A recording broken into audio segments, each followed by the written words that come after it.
please state your name and address when you come up to speak. Each person has 2 minutes. At the sound of the buzzer, your time is up. We have about 47 or 48 people lined up to speak tonight, so we're going to hold everybody to the 2 minutes. So thank you all very much. So try to get your speech in 2 minutes. Thank you. Thank you. First one, financial incentives for Ingevity Corporation, South Carolina.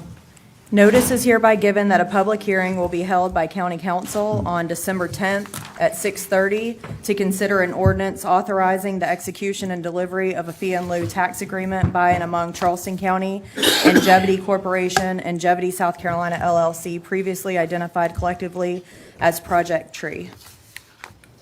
We have one speaker, Mr. Bryant.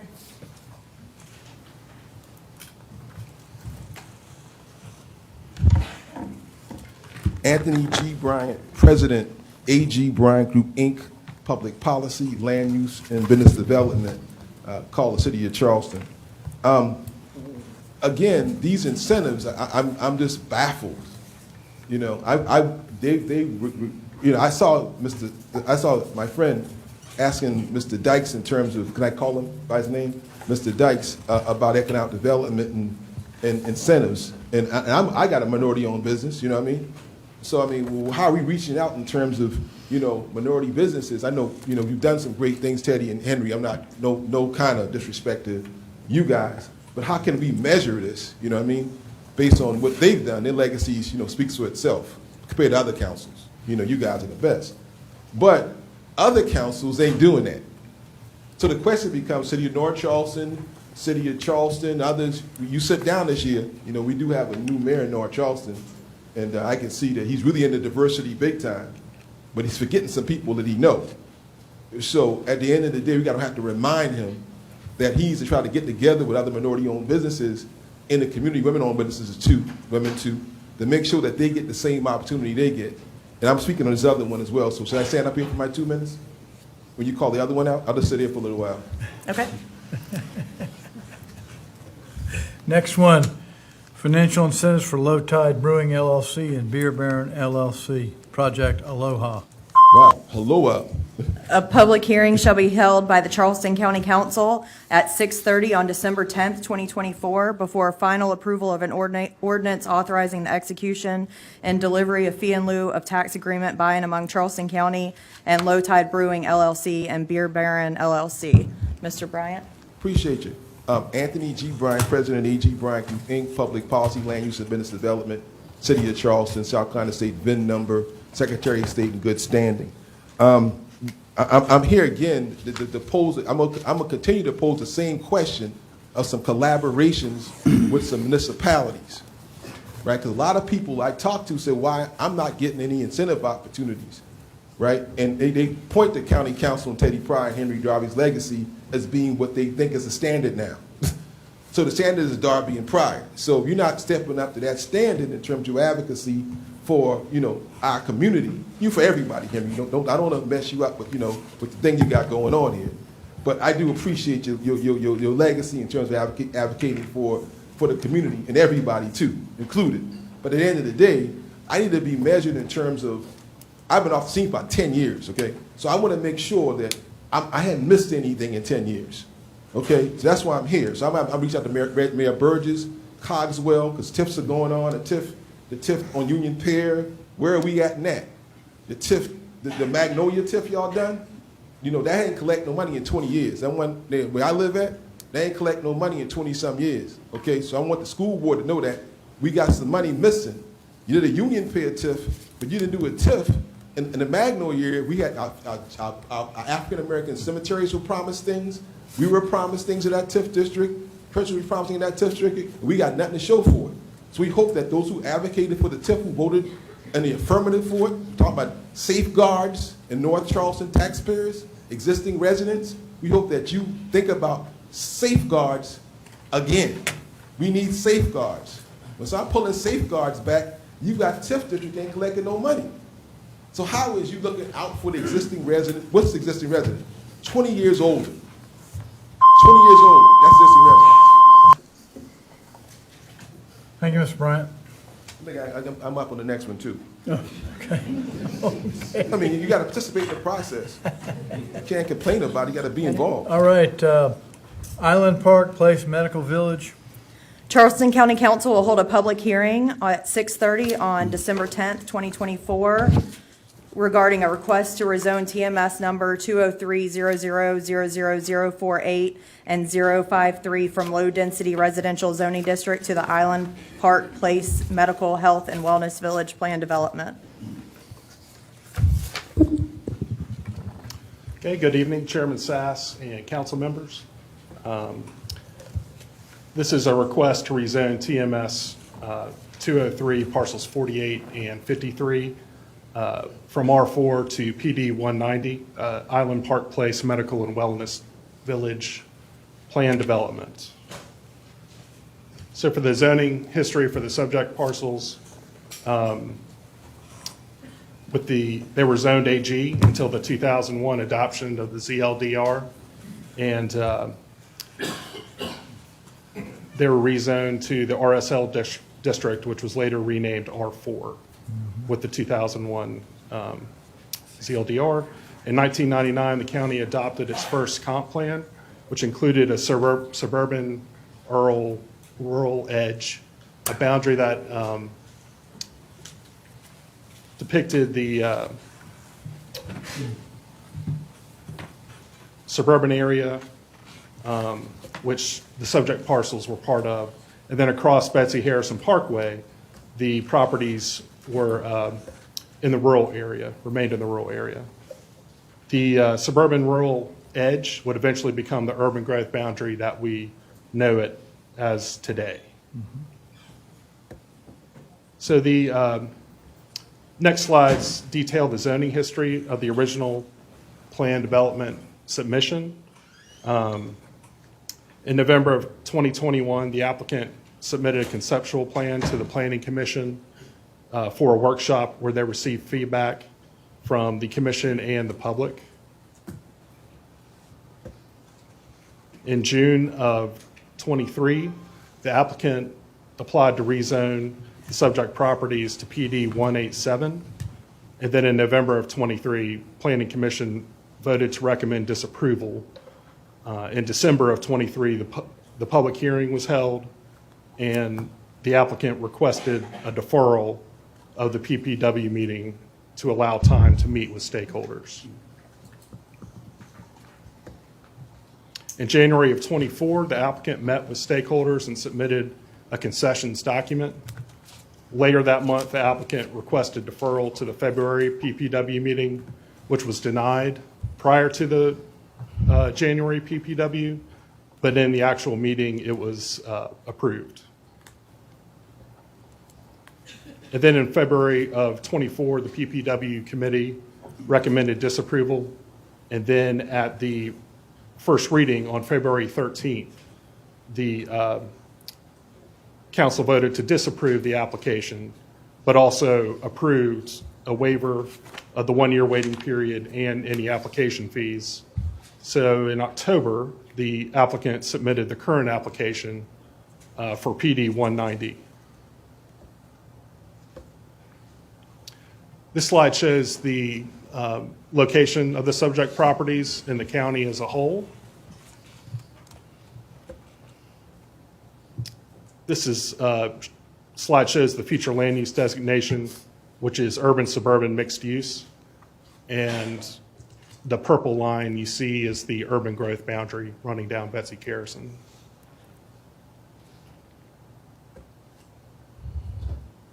So for the current zoning, the subject properties are largely undeveloped. There's a 75-foot power line easement running through the middle of the parcels. Properties to the north are zoned neighborhood commercial zoning district. And originally, it was one parcel that was then subdivided into two, which was rezoned. It was rezoned to the commercial transition zoning district. And then it became the NC zoning district. In 2021, it was the CT zoning district was combined with the NC in 2021. And so the those commercial parcels have buildings with a max square footage of 5,000 square feet. And then the property to the south is zoned low-density residential R4 and is largely undeveloped. Properties to the east of 48, 203-48, are zoned R4 and are developed with single-family homes and manufactured housing. And the properties to the east of parcel 53 are zoned PD 27E, which is the Kiowa River Estates Plan Development, which has single-family residences and a golf course. And that's in the blue. So for the flood zone, the subject properties are zoned shaded X. And this is an aerial view to the north, and you can see the power line easement there running through the middle, and an aerial view to the south. These are site photos of the two subject properties. And this is a photo of the adjacent property with the commercial buildings, and then property across Betsy Carrison Parkway. This is the conceptual site plan for the planned development. It shows the proposed 14 buildings, the parking garage, and the wastewater treatment area.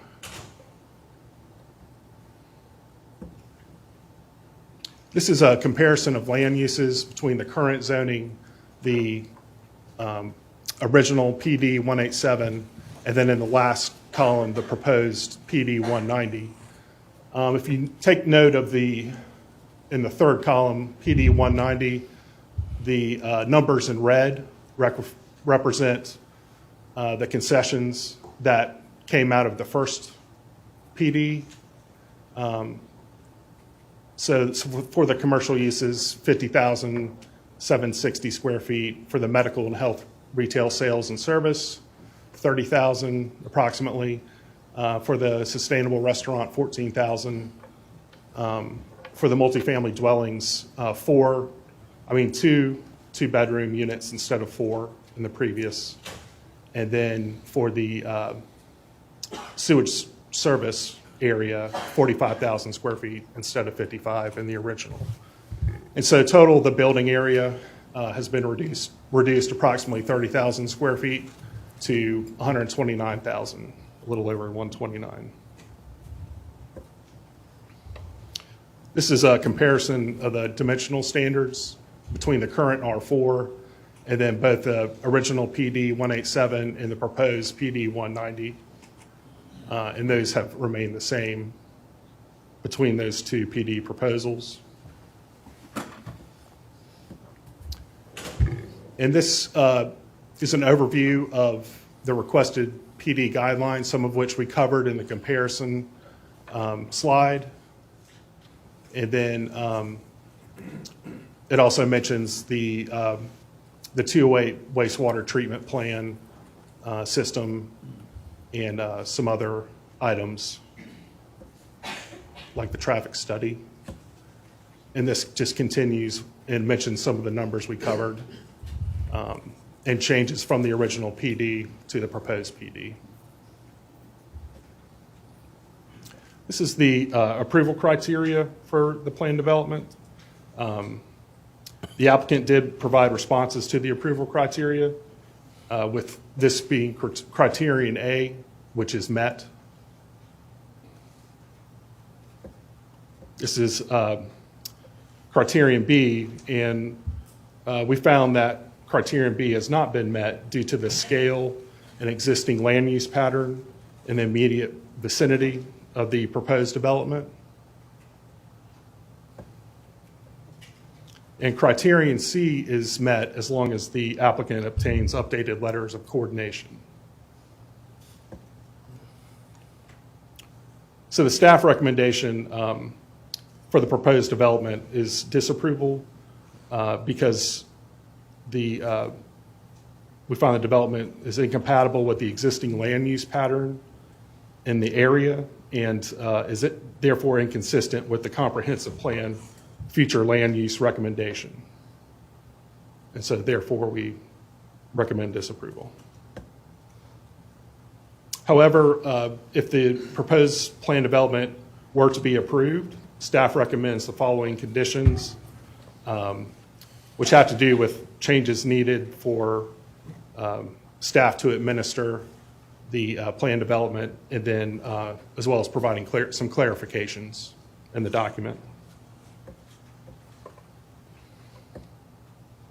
And this just continues with those recommended conditions. And so at the November Planning Commission meeting, Planning Commission recommended disapproval of the rezoning application. And then in addition, they also recommended that County Council adopt the suggested conditions if the rezoning application was approved by Council.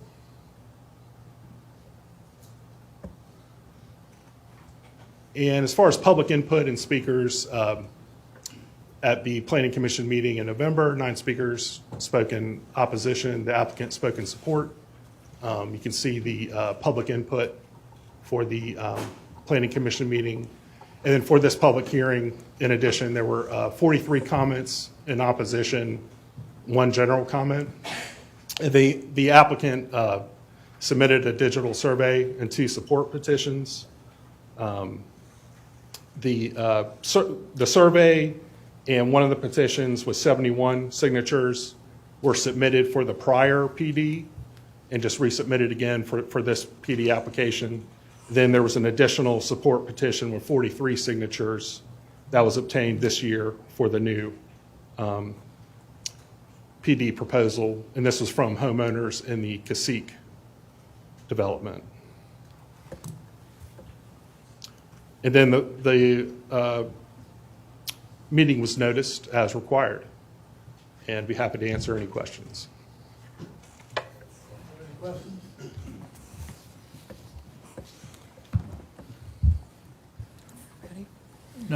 No, sir, no questions. Okay, thank you.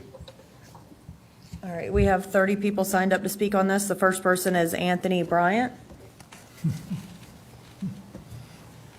I'm gonna tell you why I can speak on this clearly. I was appointed to the BZA in 1999. All right, I was on Broad Street in 1999. Saw a young lawyer named Joe Dawson, staff attorney, and Senator Tim Scott, according to South Carolina Attorney General, Solicitor's Office. He don't know me, but I sat there, I believe, and watched it go from the Board of Adjustment to the Board of Zoning Appeals. I watched it. But the key piece of all this is the state of South Carolina doesn't have an assessing value of property, meaning that if you do development this big, what's the assessed value of that property would be, and then what impact could possibly have to their property, homestead exemptions or whatever, right? Because zoning doesn't have a value to it. You can't appraise this. You can't assess this property right now.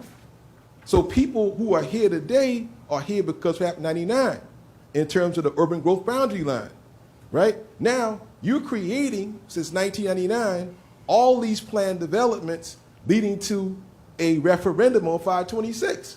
Because, like Teddy would say, the past council ain't responsible for this council, right, Teddy?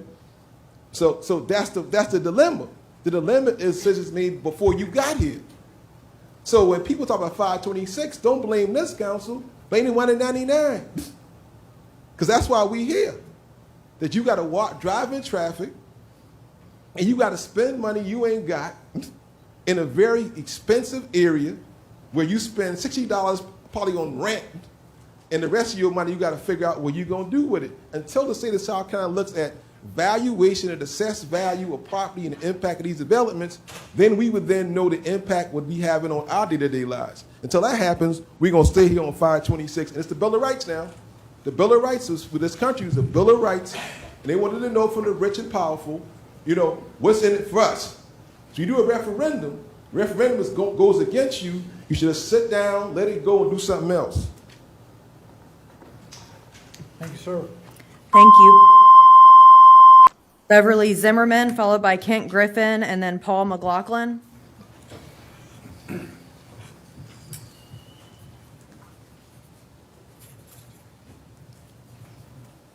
evening.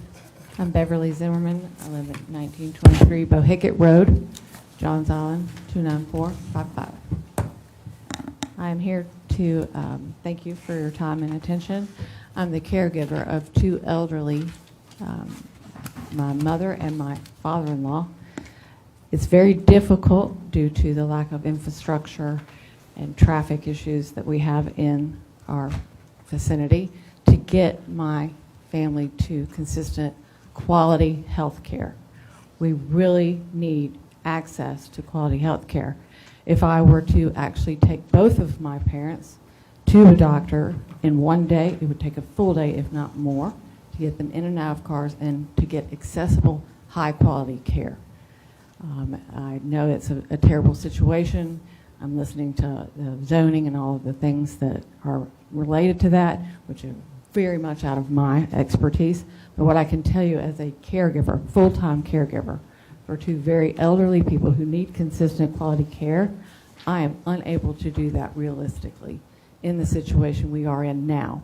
I can't get off the island in less than 45 to an hour. And I have to go to Mount Pleasant for specialized care. My mother has early stages of dementia. My father-in-law has results of a stroke. Regardless of that, the wellness center, the village would give us access. It would allow me to actually combine those visits into one and actually realistically complete that care for my family and for my elderly parents. I work full-time. I'm self-employed. I work on the island, and it's very difficult for me to leave work and get back and actually provide the quality of care at an expense that I can afford. So I'm really appreciative of your consideration of this proposal and of this village. It would make things so much more accessible. Thank you very much for your time and your attention. Thank you, ma'am. Kent Griffin, Paul McLaughlin, Susan McLaughlin.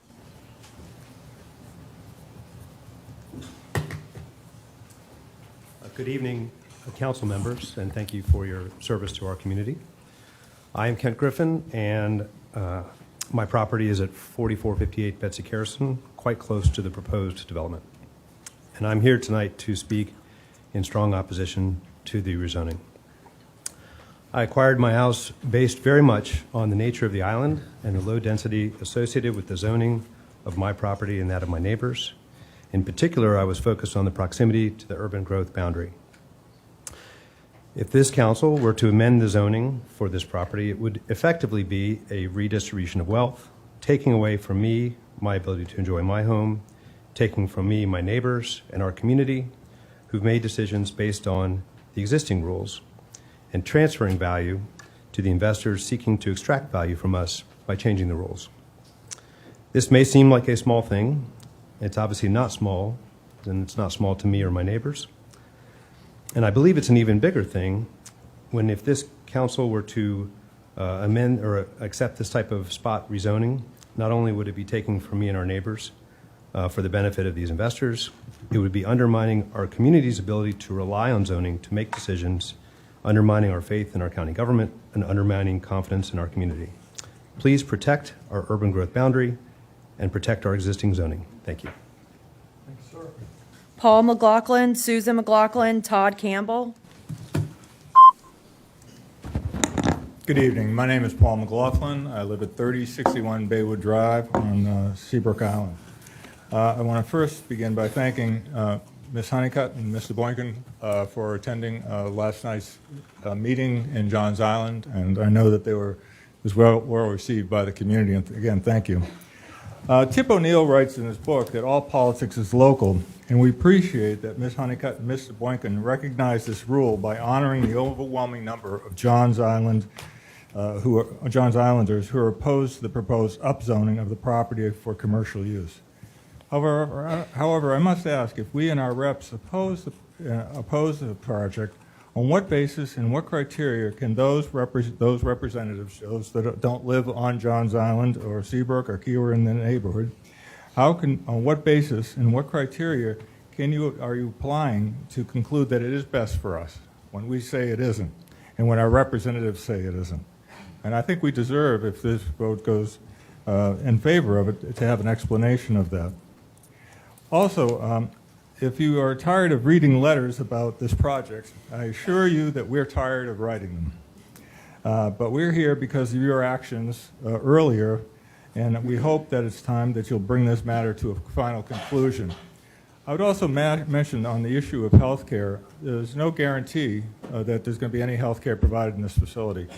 On Johns Island, we're soon going to have an MUSC facility down in Freshfields. Roper is going to be building a large clinic at the junction of Maybank and Bohicket Road. And then, of course, there's the big hospital complex as well. And I think we're going to be going from a place that did have weak health care to a pretty comprehensive system where there'll be hospitals and clinics with all the equipment and most of the equipment that people will need. Thank you very much, and we'll look forward to voting now. Thank you, sir. Susan McLaughlin, Todd Campbell, Jill Skircher. Good evening. I'm Susan McLaughlin. I live at 3061 Baywood Drive on Johns Island, and I was here on February 13th when council voted to disapprove this proposal by a vote of 4-3. And as part of that meeting, Mr. Pryor made a motion to waive the one-year waiting period and waive application fees if the applicant meets with the community and resubmits a new application. Well, we have a new application, but I'm here to tell you, and I hope you will take this into consideration when you vote on this, that the applicant has made no effort to meet with our community. There was a meeting in January prior to the February 13th meeting where there were some concessions made, but after that, I can assure you he made no effort to meet with the Seabrook community. And it's my understanding there was no further effort to meet with the Kiowa community. And I was here for the Planning Commission meeting that just took place, and person after person came up to the podium and said, I live in this development. I live along Betsy Carrison. I have never met the developer. The developer has never had a conversation with me. And I hope when you come to vote on this again, that you will take that into consideration, and at minimum, perhaps the developer should be required to pay his fees to the county for not doing what he was told to do at the February 13th meeting. So I stand in opposition to this as a local resident. We had a meeting last night that involved Kiowa and Seabrook, and the developer was invited to the meeting. And Ms. Honeycutt came and Mr. Boykin came, and we appreciate their presence at that meeting, but the developer did not come. So thank you very much for your consideration. Thank you, ma'am. Todd Campbell, Jill Skircher, John Skircher.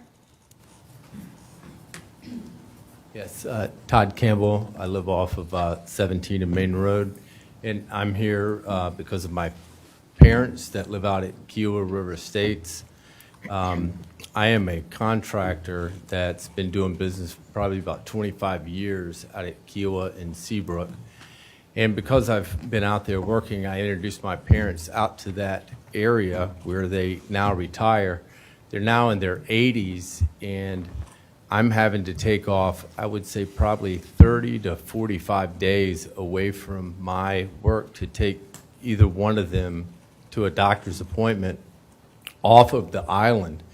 And once I heard about the development, I reached out to the developer and spoke with him and found out what was going on, what can I do to get involved and help out. And I would like to say that a lot of people have said that he hasn't reached out to the community. I've seen him reach out and talk to a lot of people. I've been to every meeting out at Kiowa that he has been to and intended to. And I would like to say that my parents, my aunt and uncle, also live out at Kiowa River Estates. They are for this project. They're not even able to be here because they're in their 80s and didn't want to have to drive them back down the main road. But they are pretty much in major favor for this project. And the health care that we need on Johns Island, this is a project that can be done now. A lot of the projects that they're talking about, MUSC, Trident, they're not even funded. They haven't been state funded. They're not ready to go. It'll probably be like 526, always talked about, but never built. Thank you. Jill Skircher, John Skircher, Richard Van Fleck. Mr. Chairman and members of council, I'm Jill Skirchek, 130 Gardner Circle. I support this project. Let's get the facts straight this evening. Fact number one, this project is located within the urban growth boundary and it is private property within Charleston County. Fact number two, this project provides services centered around the healthcare industry. Fact number three, this project does not compete with MUSC, but rather is complementary to the healthcare ecosystem. This represents smart growth with a Nature First program. It includes 2 acres of conservation. We have 75 feet of tree curtain and increased buffer zones from Betsy Garrison. Our building height is limited to 35 feet. There will be 7 acres of open space.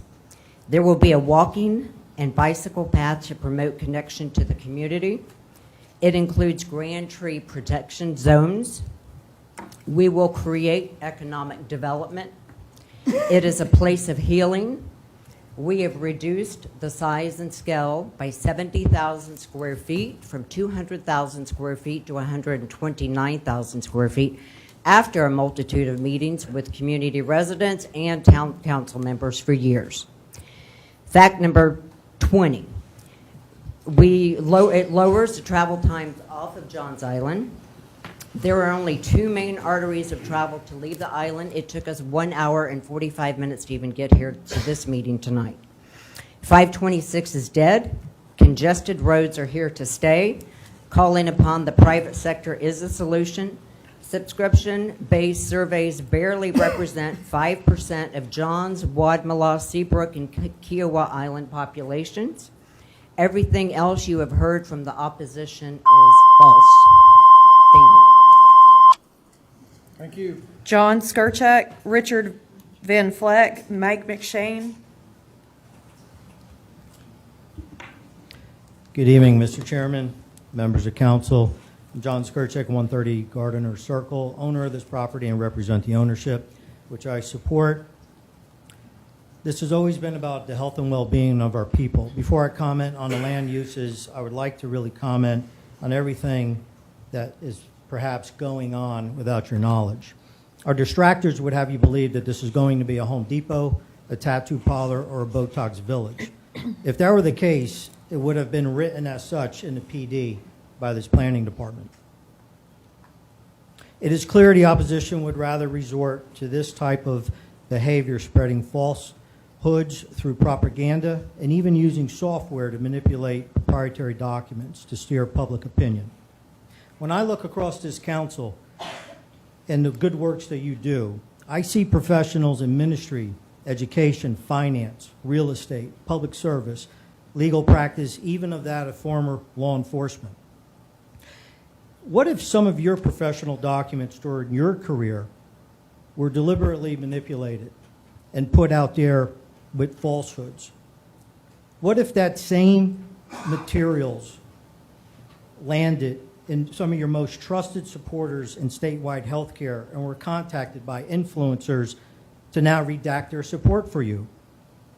What if the most sacred boundary of family and profession were invaded? This is exactly what's going on. The opposition would have you believe that somehow this project is far more disruptive than a high-rise condominium on the ocean, a riverfront hotel, a massive build-out at the marina, or even another golf course on 400 acres. How many trees do you have to remove for an entire golf course? How is this okay, but this 17.5 acres with 7 acres of open space, tree preservations, 2 acres of conservation, enhanced buffer zones, healthcare, walking trails, and a restricted phasing model, not okay? The truth is, it is okay unless someone's picking winners and losers. Thank you. Thank you, sir. Richard Van Fleck, Mike McShane, James Hart.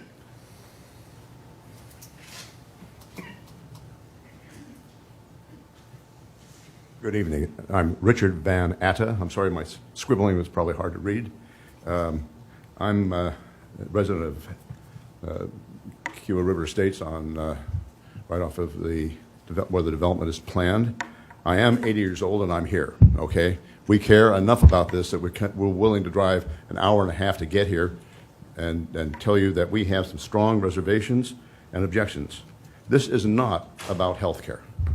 There is many different activities being supported now to build health care on Johns Island. Those who say, well, I was down here and I couldn't get my health care, have to ask themselves the question, when you moved down to Keel River Estates or that area, you knew you were moving down island. Now, okay, that's a cost to have a benefit. I go down to my health care where it's located, and I would prefer to go to Trident or to MUSC or a place like that, and they're being built. Secondly, we're wasting the time of the council and the 100 people who come here to hear this over and over again when the Planning Commission, your staff, and you prior already said this does not float. I think it is time for us to say, either you come in with something that makes sense or just stop coming here. My own personal view is that this was a speculative development, buying R4 land, R4 for a reason, and then trying to turn it into a business development in an area that is not supposed to be turned into such a thing. So I hope you take that into consideration and realize that this has got to be brought to an end. Thank you. Thank you. Mike McShane, James Hart, Brad Belt. Good evening, Mr. Chairman, council members. My name is Mike McShane. I'm a resident at 1501 Ravens Point Road on Johns Island. I'm here this evening representing the Johns Island Task Force, which is submitted in opposition to support both your planning staff, your professional staff, and your planning commission's recommendation on disapproval. And I highlight two things. As a healthcare professional, I don't see anything in this agreement that requires tertiary care that I've heard our fellow citizens talk about the need for in this particular facility, nor do I have any doubt that the medical university under the leadership of Dr. Cole or Dr. Colley are not going to deliver on that facility at the Freshfields area, nor do I believe Trident is not going to deliver on that 50-bed micro-hospital they're going to build on Maybank Highway. I also, just to give context, took an aerial of this facility we're in tonight and overlaid the conceptual plan, because they're very similar. They're both around 16 to 17 acres. This is about a 150,000 square foot facility. Their conceptual plan shows about 130,000, so just a little shy. But when you look at your 550 parking spaces, and I counted 550 parking spaces here, so there are 483. It's almost as if you're going to take this facility and transplant it into the middle of Betsy Carrison Parkway, what has been a traditional, historic neighborhood with long tenured families, to have this without sewer. That is the context of why the task force is recommending you follow your planning commission and your professional staff's recommendation. Thank you. And if I may, Mr. Chairman, may I submit this aerial to be distributed to? Please do, would you, Mr. Evans right there? Thank you. James Hart, Brad Belt, Cindy McKinley. Good evening. My name is James Hart. I live at 2230 River Road on Johns Island. I am a third-generation Johns Islander. I grew up on Main Road. I am just getting over the process of caring for my mother and my sister for 10 years who are no longer with us. And then just this year alone, I personally have gone through 2 surgeries, and I counted in my calendar the other day where I have gone to either West Ashley, North Charleston, or downtown over 16 times for doctor's appointments. So if I added all that up, I couldn't count how long it would take to get off the island, but I know most of you live on the island. You face this daily traffic that I do. It could take you an hour plus just to get off, and I live 1.4 miles from the light at Maybank and River Road. So there has been, I know countless people who say that the developer has not met with them. I actually attended the open house at Kiowa when they had that. I've met with the developer. But I also am the admin for the Johns Island Friendly page, and I see people on those pages for Johns Island constantly asking for recommendations on where to go on the island for medical help. And there isn't any choice. And all this is about choice. That's what we're asking for. We need choice. We want choice. We need more options out there. Yes, there's proposals out there, but this is another one, and I feel strong about this one, that it's going to help reduce the traffic flow. Again, 526 is dead. Y'all know that. And so all we're asking for is to have more options on the island. It would be beneficial to us because, again, getting off that island is just a total nightmare with the 2 points of exit. Thank you. Thank you. Brad Belt, Cindy McKinley, Rich Thomas. Good evening, Mr. Chairman, members of the council. Thank you for the opportunity to speak before you today. My name is Brad Belt. I'm privileged to serve as the mayor of the town of Kiowa Island. As was referenced, yesterday afternoon, I and the mayor of Seabrook Island hosted jointly a community meeting on this matter. There's extraordinary interest in the broader Sea Islands community in this matter, as reflected in the dozens or hundreds of comments and surveys that have been conducted around this issue. We had a packed chamber hearing yesterday, not quite as large as yours, but standing room, 100-plus people. Councilmember Honeycutt and Councilmember Boykin were very generous in spending time with us yesterday and sharing their perspectives on these issues. Mayor Kleinman and I specifically invited the developer, Mr. Skirchek, to participate in our meeting. We thought it was incredibly important that the community hear directly from the developer as to what was in this plan, what had changed. Most importantly, what commitments did they have from a single healthcare provider to relocate their practice at this so-called health and wellness village. We reiterated our invitation to Mr. Skirchek. We did not receive a response. There was no attendance at our community meeting. The planning staff referenced a single community meeting that was held 10 months ago, 11 months ago now, that I hosted between the developer and 4 community members. To my knowledge, and to that of the mayor of Seabrook Island, there's not been a single meeting of the developer with community representatives since that period of time. I urge you to suggest to the developer that if they want to come back in another year, make sure they come back with a proposal that meets the community's interest. Thank you very much. Thank you, Mr. Mayor. Cindy McKinley, Rich Thomas, Juliana Locklear. Hey there, I'm Cindy McKinley. I live at 4266 Betsy Carrison Parkway, right across, virtually across the street. He has not ever contacted me. I have watched Johns Island change over the past decades, and my neighbors along Betsy Carrison Parkway, the generational stewards of this land and the ones who with the most to lose if this mistake is made, have also watched this change for far longer than I have. While much of Charleston County's landscapes and cultural history have been bulldozed over, southern Johns Island and Wadmalaw have held to their rural roots. This property is zoned R4 and it should remain so. There is no reason to place a commercial center in the middle of a residential and rural area. This developer has deep pockets and has not shown any concern for the welfare of the local community. He has spent countless dollars trying to convince us that his wellness village is something that our community needs. And his few supporters say one of 2 different things. Number one, they want a shorter drive to their doctors.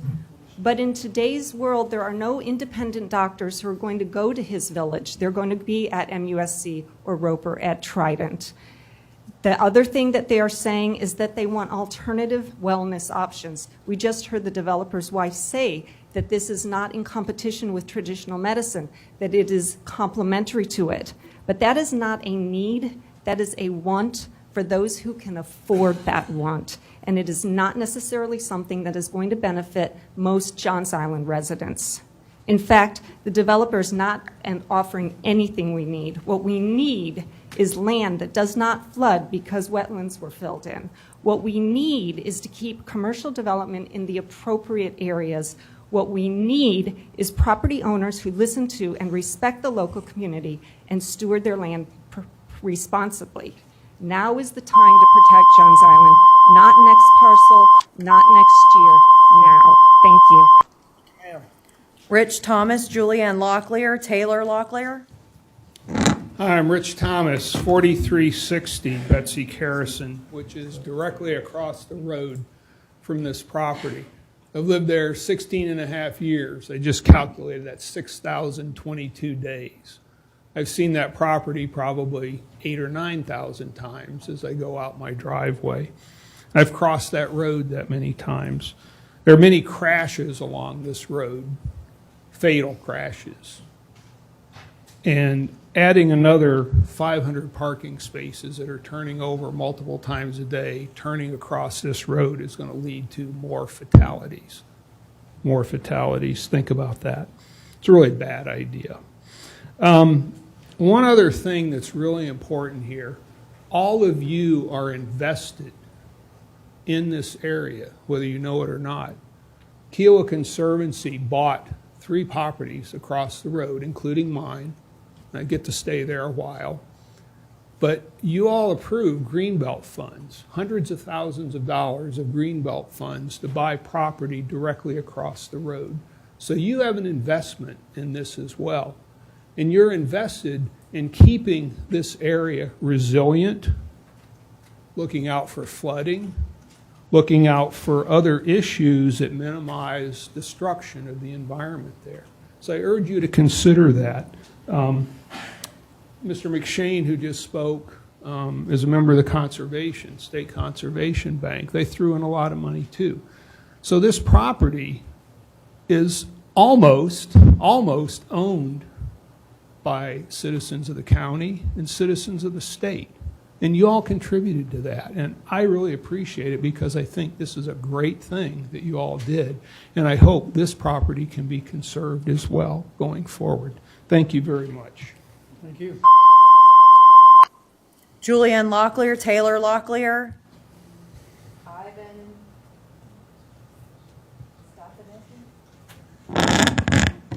Hi, I'm Juliana Locklear, and I'm at 5150 Chisholm Road on Johns Island. And I'm speaking from the perspective of 3 different generations today. My parents' generation, who are retirees on Johns Island. Mine and my husband's generation were in our 20s. And the up-and-coming generation, I'm pregnant. I have a daughter on the way that will be here in the spring. And I am very passionate about this development being allowed to be built because the fact of the matter is that, yes, this land was not originally zoned for this type of property, but the needs of communities change. And you guys know how much Charleston has grown over the past many years. And, you know, everyone's been saying, well, you move to Johns Island, you move to Kiowa, you move to Seabrook, and you know how long the drive is. But you don't know when you're going to get sick. You don't know when your parents are going to get sick, and you're going to have to be a caregiver, driving, spending hours and hours in the car, getting them to the doctor. And quite frankly, beyond the health needs of all of these residents, there's something to be said for quality of life. Traffic can sound like a frivolous matter, but to spend that many hours in the car is not a way to live, and residents deserve access to a short drive to the doctors. And just know that the younger generation cares about this as well. Thank you. And you have my husband's name written down, but I was speaking on both of our behalf, so Taylor Locklear won't be coming up to speak. Ivan, Stephanie, Shep McKinley, Emma Berry.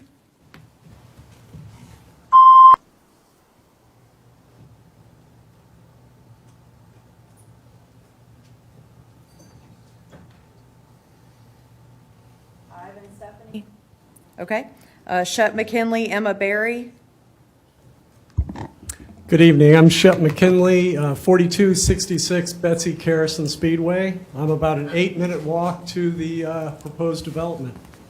There should be a very high bar for rezoning to clear-cut trees, to fill in wetlands, and to build a large development in a rural suburban area. We're not in a medical desert. And this development is not medical. The doctors aren't coming. We've got development coming on Seabrook and on Maybank. We're not exactly starving for a tax base. We're doing fine. We don't need this. Appropriate locations for this kind of facility are already existing at both ends of Betsy Carrison, the new Fresh Fields and also at the Ace stoplight.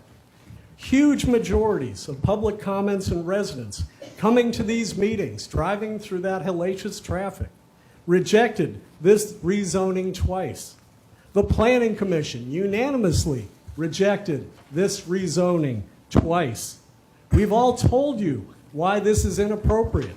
Flooding, traffic, a little more flooding, zoning, sprawl, more flooding, culture, etc. And we've backed it up with data.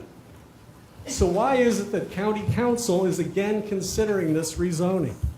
Why is it the developer has not met with me or anyone else who lives nearby? Why does he feel confident enough to bring back an almost identical proposal to rezone this land? Why is it that you're listening to the voice of the developer's lobbyist instead of the people and the facts? Why are some of you so eager to please this speculator who bought this land betting that he could get it rezoned for this project or perhaps flip it? Please reject this rezoning proposal, and please don't encourage them to reply. Thank you very much. Thank you. Emma Berry. Juan Agudelo, Mike Brady. Good evening, and thank you for the opportunity to speak tonight. My name is Emma Berry, and I serve as the Communities and Transportation Project Manager for the Coastal Conservation League at 131 Spring Street. The Conservation League supports the establishment of medical facilities and other necessary services on Johns Island to create a sustainable, livable, and vibrant community on the Sea Islands. However, those services must be properly located in designated growth areas where necessary infrastructure is in place. This facility is proposed in a rural portion of Johns Island along a scenic road with no public sewer access on the very edge of Charleston County's urban growth boundary. This is clearly not an appropriate location for a development of this type and scale. The Conservation League strongly supports Charleston County Planning staff's continued recommendation of disapproval based on the finding that the proposal remains inconsistent with the surrounding land uses in the Charleston County Comprehensive Plan. Planning Commission previously affirmed these findings, once again voting unanimously to recommend denial of the rezoning.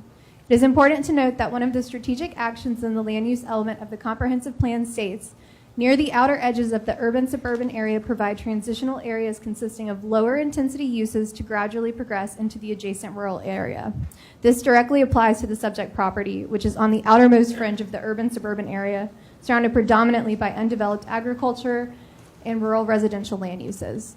Additionally, the appropriate infrastructure remains lacking to accommodate this type of development. While the capacity of Betsy Carson Parkway is a known concern, more concerning is the continued reliance on a privately owned on-site waste treatment facility due to the absence of public sewer access. Medical facilities of this scale should be located where critical infrastructure exists, such as within the Maybank Highway corridor or in the Freshfields area.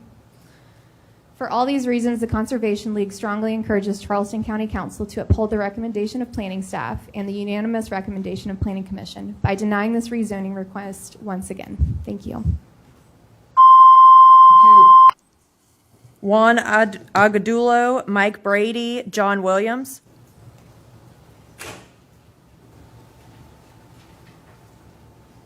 Good evening.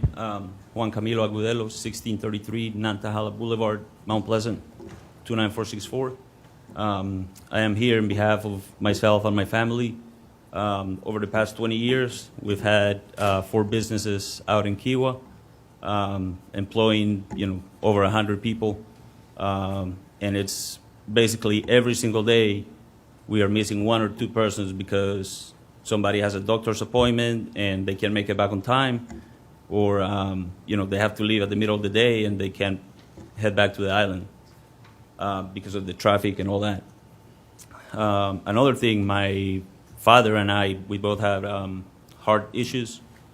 When I was 19, I had to rush him to the hospital. If we would have gotten there 2 minutes later, he would have been dead by now. Luckily, that happened in Mount Pleasant at our home, and if something like this would have happened out there, I wouldn't have my dad here right now. So I really believe that this is something very important to have out there. That's it. Thank you. Thank you. Mike Brady, John Williams, Arnold Gordon. Good evening. My name is Mike Brady. 4462 Hope Plantation Drive, Kiowa River Estates. I'd like to thank the council for your time and efforts.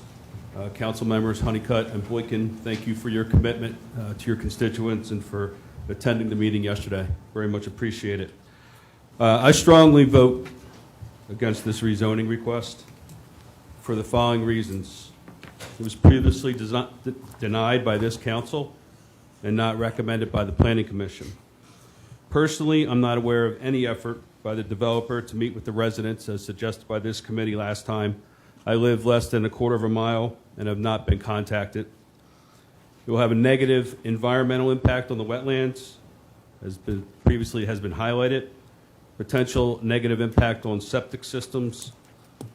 Negative impact on what's already a high traffic area. Turning left out of Kiowa River Estates, heading towards Kiowa, is already a speedway, and it's been referenced multiple times tonight. Adding 500 more parking spots with frequent visitors is only going to increase the danger.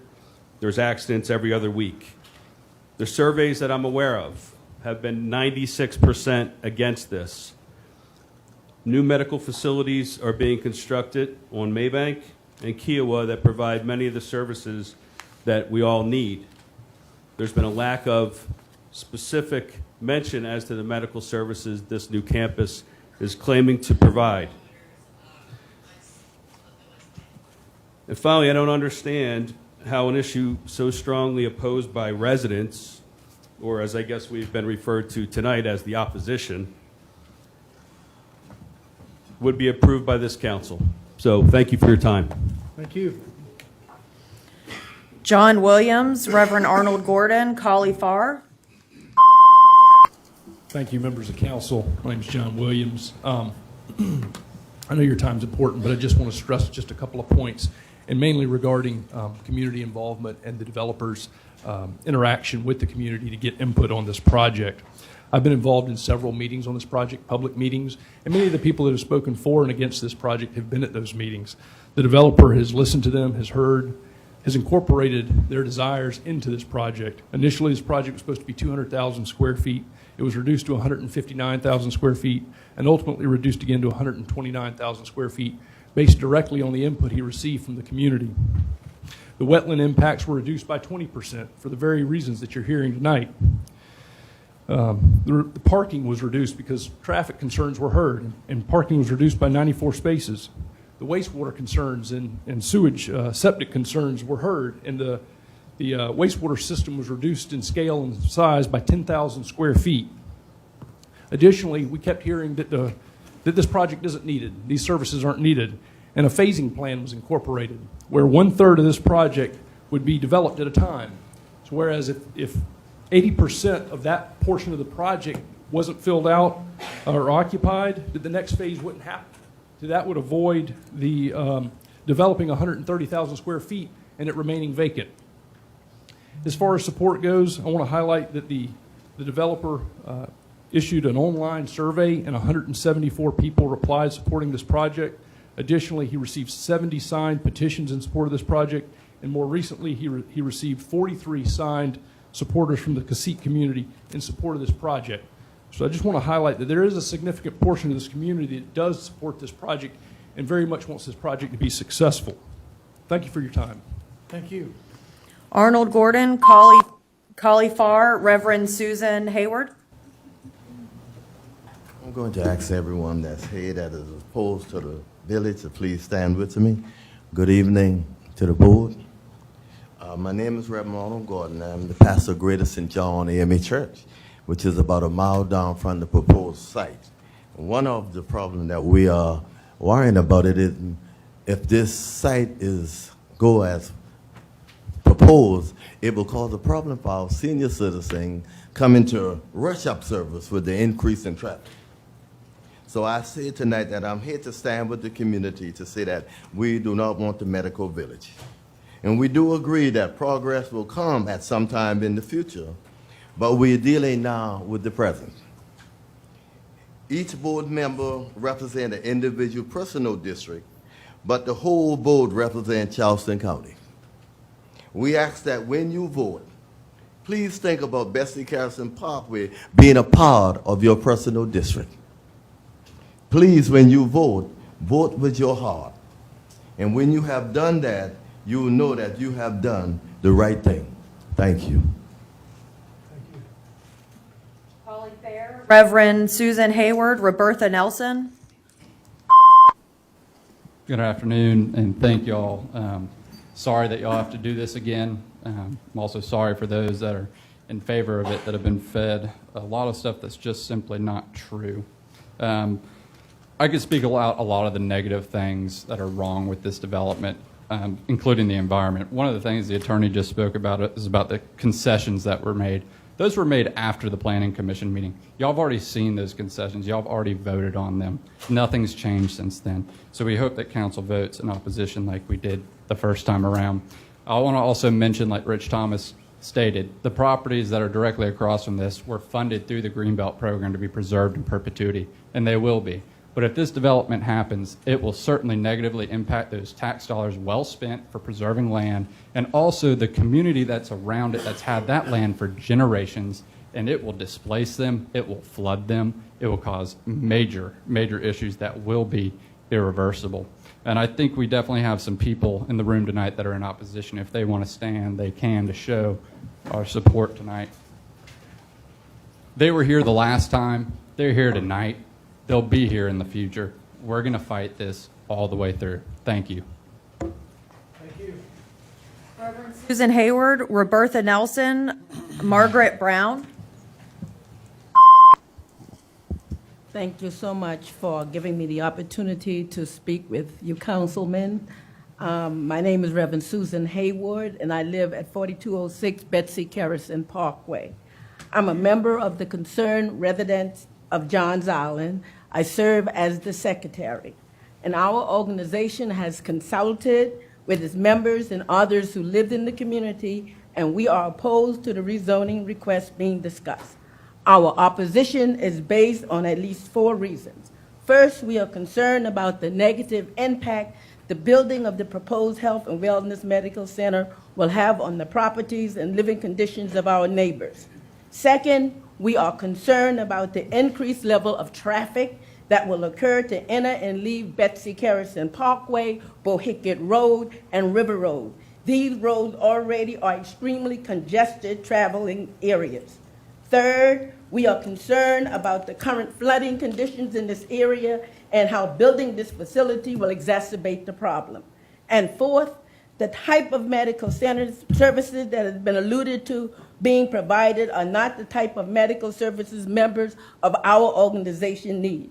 We need medical centers whose mission is to save lives, particularly since we live in an area that takes us 45 minutes or longer to access to facilitate to that facility and receive quality physical and mental health care. So I ask that you would consider again not approving this request. Thank you. Roberta Nelson, Margaret Brown, Leash Cobb.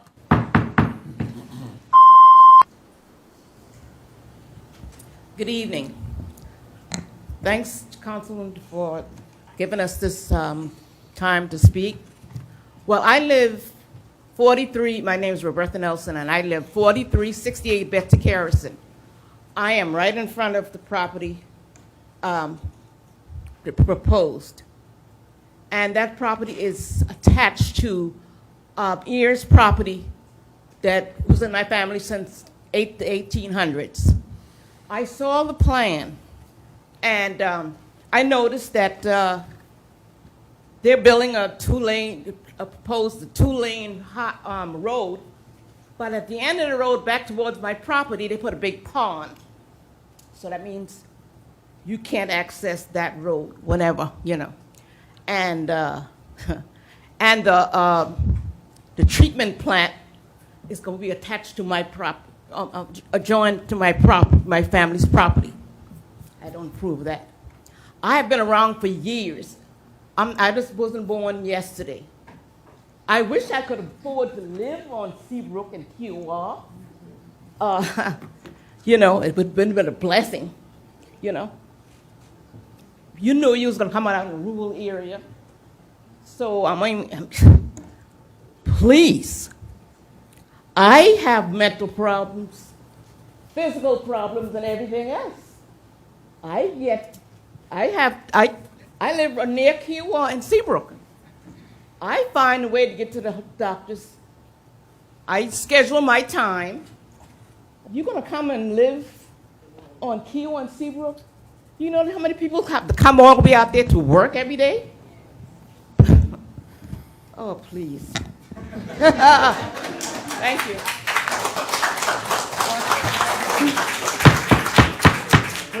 Margaret Brown, Leish Cobb, Anatoly Semenoff.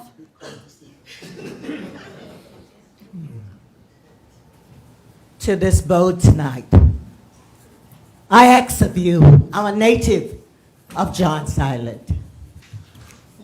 And in these times seem like you're trying to get rid of us, push us out, and we have no way to go.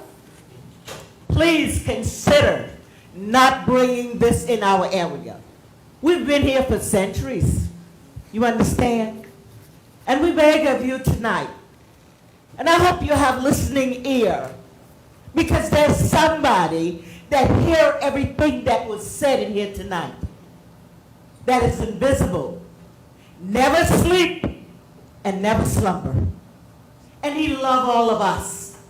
He loved us equally, and can't you understand that? We can afford to be where you are. Everyone is not blessed the same. But for my family and my church family, I stand tonight and ask y'all to please consider what you're doing to us, mentally, physically, and even spiritually. Where are we going? We have no place to go. And I ask of you tonight, please, how could you sleep? How could you sleep and have a good night's rest? Please consider not doing this. We have a problem as it is, and we ask that you find another way to do this. I feel that we have enough medical around now. I am one that's been hurt, and I just thank God I'm still here at this time. And I've been hurt at Kiowa Island, that big island of Kiowa. Got nothing, but I praise God that I'm still alive. I got hurt real bad, and I still have physical problems. So y'all please consider this for us as a people and as a people of God. Thank you. Anatoly Semenoff, Nicole Nadell.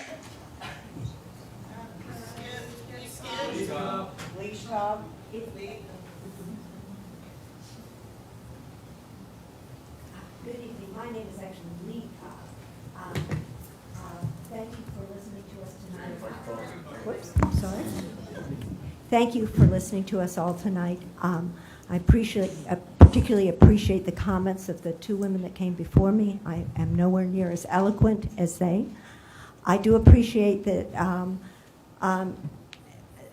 Councilmember Honeycutt and Boykin and Middleton joined the communities last night and listened to some of our thoughts. I am very concerned about habitat loss in this area, the wildlife corridor, the wetland destruction, including destruction of 12 grand trees, and the potential groundwater and watershed contamination because of a medical facility and medical waste is a real concern where there's not a real septic, where there is not public sewer and water. And that is different than the facility for MUSC, which has already broken ground in Freshfields, and of course different for the medical facilities on Maybank Highway, where that is not an issue. There will be, without question, flooding that will be exacerbated by filling in of wetlands and by the surface, the impervious surfaces at the facility and the almost 500 parking places, as well as the number of buildings. Please, please vote against this proposal.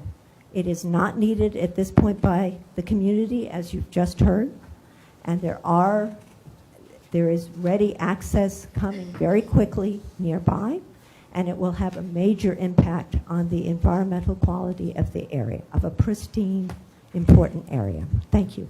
Thank you. Anatoly Simonov, Nicole Nadell, Adam Wolf.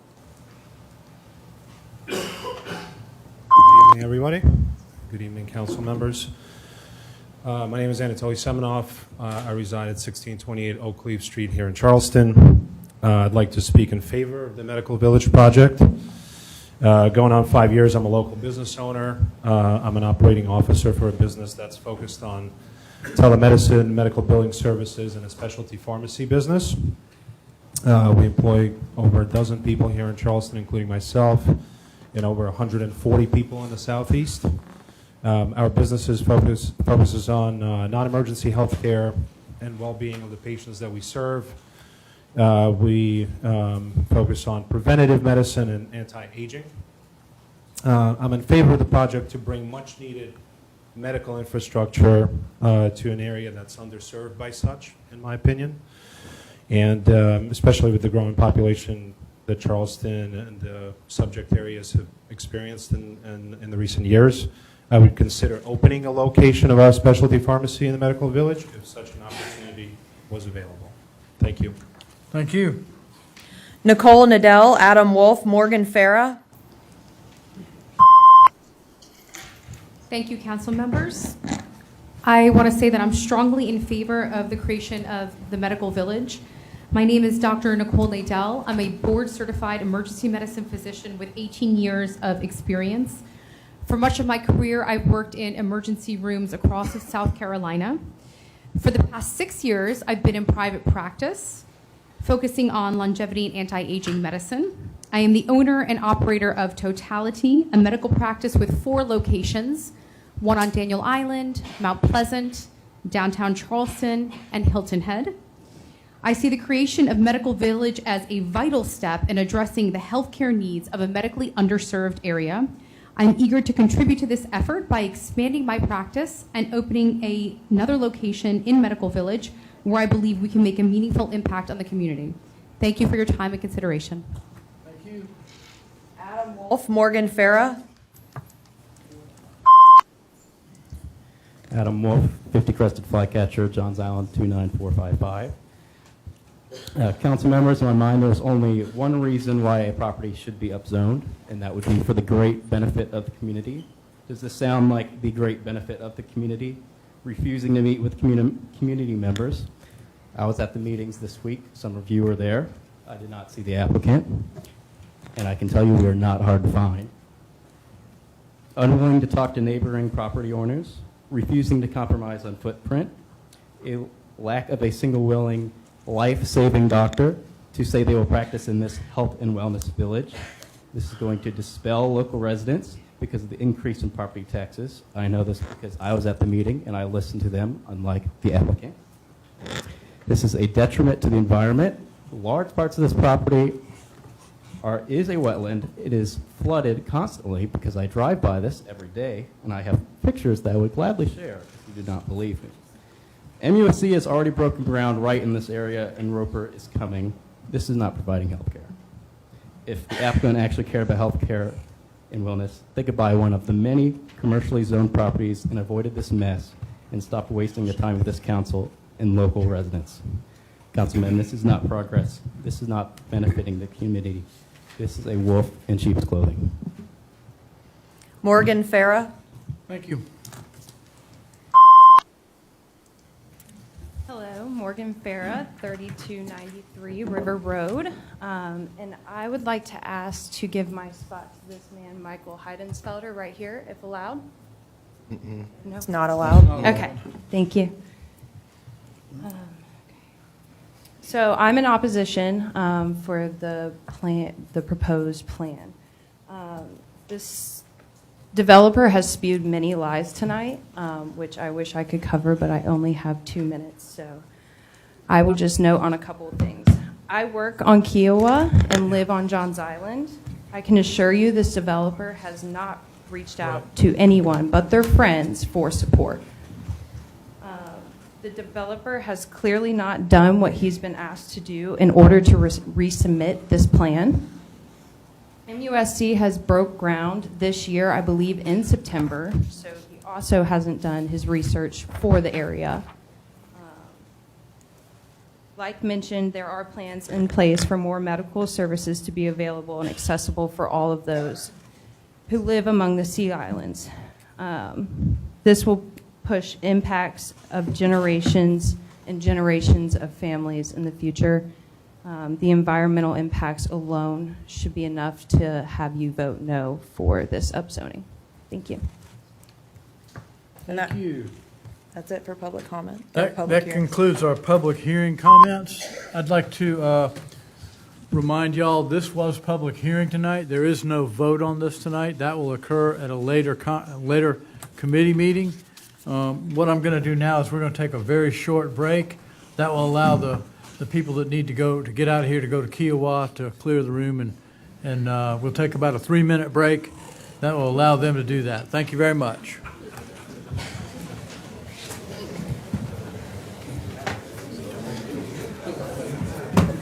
Hey, fine, how you doing now? Thanks. Here.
All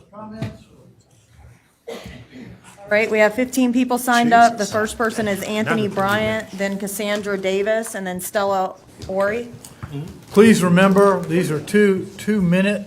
You have 2 minutes, and we've already had about an hour and a half of public comments already. So please remember, there's people behind you that need to speak as well. Thank you very much. So people said, you know, why am I here? Individual agency. I'm not here for anybody else but me. Tim Scott pointed me years ago when Joe Dawson was the general counsel. I found out by the Attorney General's office and ambassador to the State Ports Authority that the Attorney General doesn't have any FOIAs. Please tell Kevin Shealy, I didn't speak to the City of Charleston Advisory Board Committee tonight. I need to be at the Public Safety Committee to talk about these issues. So what Senator Scott is saying is that he doesn't want to be associated with the president of A.G. Bryant Group, Inc. because of domestic violence, National Library Act violations, National Crime Information Center, which is mugshots and fingerprints, which I have a few of them. National Integrated Ballistic Network, ATF, Narcotics and Dangerous Drugs Information System, Homeland Security Act of 2002, Protection Act, and Internet Crimes Against Children Act. Because if you got access to someone that has access to children list brokers, then you could be subject to abuse of that list broker and solicitors in Berkeley County too. I don't live there, I live downtown. So I don't know what goes on list brokers there, but the performance audits may be required. The A.G. Bryant Group make that request to all these school districts to make sure these list brokers are in place to ensure that people are not operating in bad faith and management. Because the manual, the FBI messed that up. I said in 2018, the FBI failed Emmanuel. And Clement is a friend of mine, actually. We did a deal together with Graham Amy Church. And so the only people that have a hate crime bill is the FBI and the feds. And only a rat will support that. Okay, because I don't believe that the FBI should have qualified immunity over the Fred Hampton, Dr. King, Malcolm X. They shouldn't have any qualified immunity over black people. And if you black and support the FBI, you definitely don't support me. So at the end of the day, there's no empirical evidence of anybody doing that. So take care, Tim. Tell Tim Scott I said hello, and tell him to go find somebody else to deal with, not me. Cassandra Davis, Stella Ori, Paige Tyner. Good evening, everyone. My name is Cassandra Davis. My address is 1148 Hero Road, Mount Pleasant, South Carolina. I'm a descendant of Samuel Johnson and grew up in the Hamlin Beach community, which was established in 1881. First, I would like to thank our residents, supporters, and all of those who are online watching. Thank you for your hard work, your dedication. My phone just died. Thank you for your hard work, support, and dedication to preserving our community. I'm asking that the county, during this first reading, approve that we be historically preserved. One of the issues that we have, that Hamlin Plantation and the Oyster Point Plantation that we're in the middle of, they've been complaining about overdevelopment and how the waterway has been destroyed. And so I want us as a community and as a county to protect the wetlands and the waterway that outlines the Hamlin Beach community. Thank you. Thank you. Stella Ori, Paige Tyner, Alfred Peeler. Good evening, members of the council. My name is Stella Ori. I reside at 1513 Boston Grill Road, Mount Pleasant, South Carolina. I'm here today just to say that we would love to have our community as it is. We would like to keep it as a community with loving people. I mean, like, you know, we are not a large community, and we love it that way. But if developments come in and take over, then it's no longer going to be the way it is. I have traveled through many communities, that the one I grew up in and other communities, and I have seen the large development that came in and took over those communities.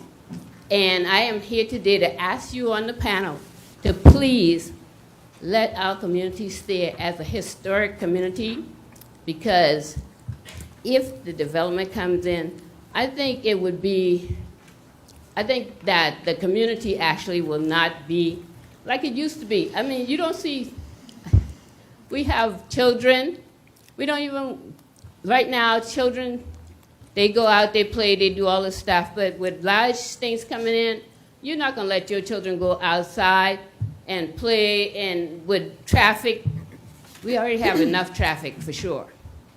We barely can get off of Boston Grove Road just to get on Rifle Range Road. If you go Hamlin Road, yes, there's a stoplight there. But with development coming in, it will no longer be that you're going to just get on Hamlin Road and get to that stoplight. So please consider the fact to let us stay as a historical community and keep it down to a level. Please. Thank you. Paige Tyner, Alfred Peeler, Janine Cafasso. Good evening. Paige Tyner, 928 Landsfair Drive, West Ashley. My late husband is Charleston County Sheriff's Office Master Deputy Keith Tyner. He tragically died about 4 years ago. I'm here with my 3 youngest children to address the crisis of first responder suicide. It's a significant issue in the Tri-County area. At this point, in the last 5 years, I think we've lost about a half a dozen. That is active and retired. For each of these first responders we have tragically lost, statistics suggest that over 100 others are contemplating suicide and have considered a plan. Research shows that at least 30% of these individuals are grappling with post-traumatic stress injuries. Nearly all have faced repeated exposure to trauma with their visual senses, but with all of their senses. It is ingrained in their very being. The proximity to lethal means, the effects of all of their senses ingrained, the accumulation of trauma profoundly impact their mental health and in turn elevates their risk of suicide. I firmly believe that every first responder suicide is preventable tragedy, and prevention requires regular resilience training conducted by an embedded and dynamic, accessible trainer within the agency. When my husband joined the SWAT team, they didn't hand him an AR-15 and take him to the range once a year. They didn't hand him a little card with a 3-digit phone number and say, hey, call us if you need help or want to talk. They trained him every month. For 13 years, he was on the SWAT team, and he trained every single month. And for 1 week out of the year, it was a SWAT week of training. Have you ever found yourself as a young adult, please will you indulge me? Have you ever found yourself as a young adult or at some point in your life perhaps considering becoming a paramedic, a police officer, or a firefighter?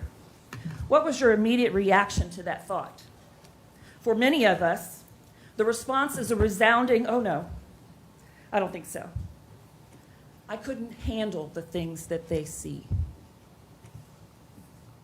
First responders are not immune to the harrowing circumstances they are faced with. Yet we are not providing the training that is readily available and evidence-based. There are external supports. There's the Coastal Crisis Chaplaincy, South Carolina LEAP, Low Country Firefighters Peer Support Team. But how many of our first responders access these supports regularly, engage with them? We can't make them go to therapy. We can't make them go to church. We can't make them engage with peer support. But we can mandate participation in resilience training. We can require resilience training, and we should provide for it. Is it not the county's responsibility to all its employees, our published mission, to provide for their safety?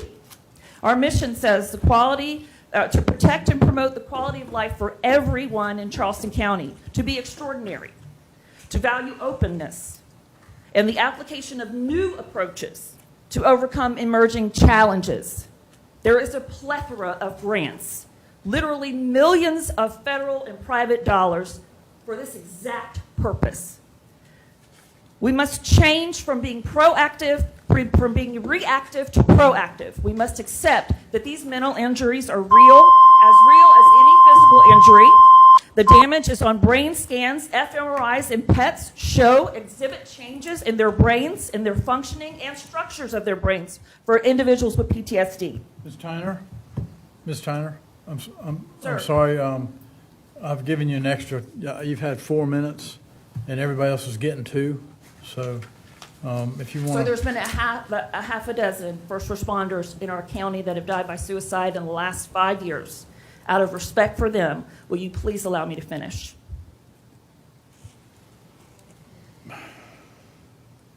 How long do you have? Maybe another minute. Okay, because you're making everybody else wait. Okay, thank you. Thank you. South Carolina's motto, while I breathe, I hope. But don't It's time to do more than hope. There's a second motto on our state seal.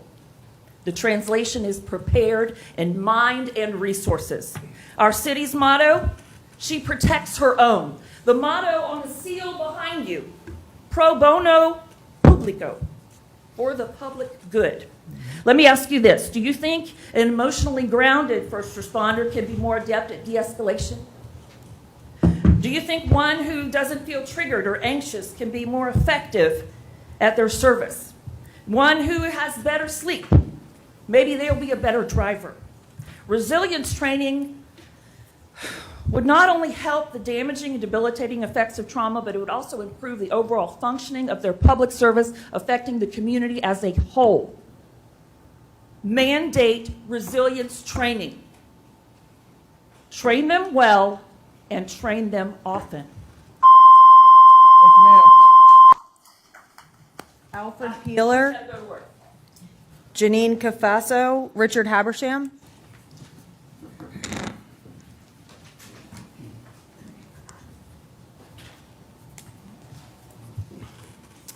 Alfred Peeler, 1133 Arthur Drive, 29412. Council members, I'm here today speaking both as a parent with a child in the county school district and as a Christian. Recently, I, along with a number of other community members, have learned that this council has signed a pilot agreement with Elbit Systems America, incentivizing it to open up a factory in our community. The more that I have learned about Elbit and the pilot agreement, the more angry and disappointed I have become. Elbit's business is war, it's surveillance, it's genocide and apartheid. In short, their business is human misery. This local factory is producing massive 150 millimeter howitzer cannon type weapons that will be shipped overseas to kill Palestinian families. In the past, the company armed numerous countries accused of genocide by the UN. They have produced drones used to murder international aid workers. They've equipped apartheid walls across the globe, and so on. This alone should be enough for people of good faith, parents, and people of faith to be enraged by Elbit's presence in our community. But this is not all. The agreement that this council signed affords Elbit massive property tax breaks. This council has literally taken money from our children's schools to enrich a company that profits off of murdering children overseas. Many of us have formed a growing coalition. Many of them are here with me right now. They'd like to stand. We've been canvassing our neighborhoods. We've been picketing outside of Elbit, and we are getting a lot of interest. The reactions have been in line with our own. They have been anger that Elbit exists in our community. There is no excuse for this evil to be here. We want the tax breaks rescinded, and we want Elbit out of South Carolina. Thank you. Thanks, sir. Janine Cafasso, Richard Habersham, Harvey Bennett. Hi, Janine Cafaro, 770 Magnolia Road, 29407, a voting and tax-paying 20-year Charleston resident and parent of children in CCSD. I was a catering business owner in the greater Charleston area for 5 years, and I paid full taxes in every municipality. I served food that made people happy. So why does an entity like Elbit that manufactures weapons for war and devastation, killing both humans and the environment, not contribute the same responsibility of taxes? I'd argue that they should pay more, and really that they shouldn't be welcome to do business in South Carolina at all.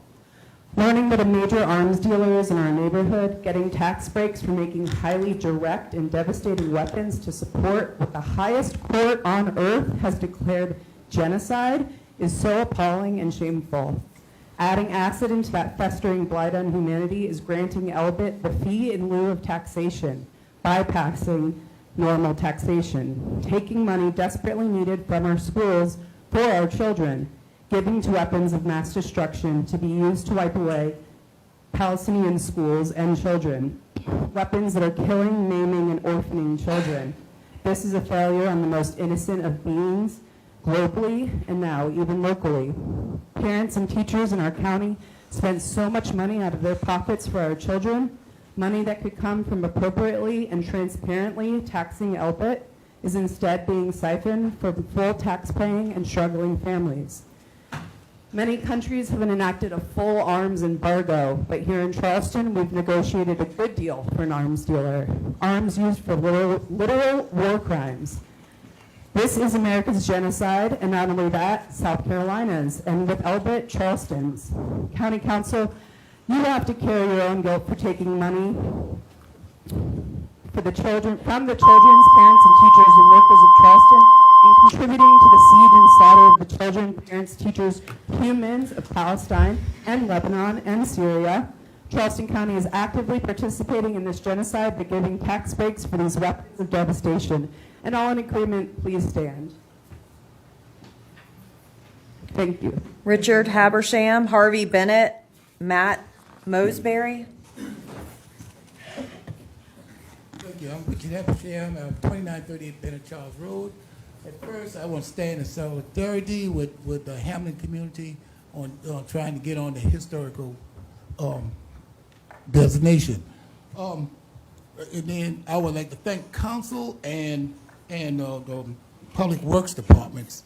Council for giving us the funding for the drainage problem that we have in the Phillip community. If you come around, you look at Bennett Charles, Bobo, Macy Lane, and Joseph Glover Road, you can see the improvement already, even though they haven't started digging yet. But you can see how they're removing the trees and opening up the ditches and everything. So again, thank you for that. The money is being well spent. On the Rutledge tomb, we already started, working on that. Again, thank y'all for the for the money that y'all supplied so we can get this historical area. We're working with Boone Hall Farms. They supplied the money for the clearing of the area. If you come down, you can't see it from the road because we left the bushes. So everybody can't, go in and take the bricks and everything, but you can go in the inside and you can see the tomb now. And we're also working with Mount Pleasant Historical Commission. They is going to supply the fencing that goes around the tomb. And lastly, I want to talk about Highway 41. It's been a long time that 41 been on, in the news and before y'all. And we still think that the Highway 41 compromise is a good plan. And, the people in Phillip is getting a little anxious. We want this plan to go forward. We don't want it to stop, because it's the safety and the traffic problem. Even though they improved Joe Rouse Road in 41, it didn't do nothing to stop the traffic problem. So finish do the compromise, finish the Highway 41 project. Thank you. Thank you. Harvey Bennett, Matt Mosberry, Bailey Kerr. Thank you for allowing us to speak tonight. Purpose of my remarks, my name is Harvey Bennett. I reside at 5513 Colonial Chatsworth Circle in North Charleston. Purpose of my remarks this evening is to alert this council to the potential for adverse legal consequences based on their actions on behalf of weapons maker Elbit Systems beginning in 2021 and continuing.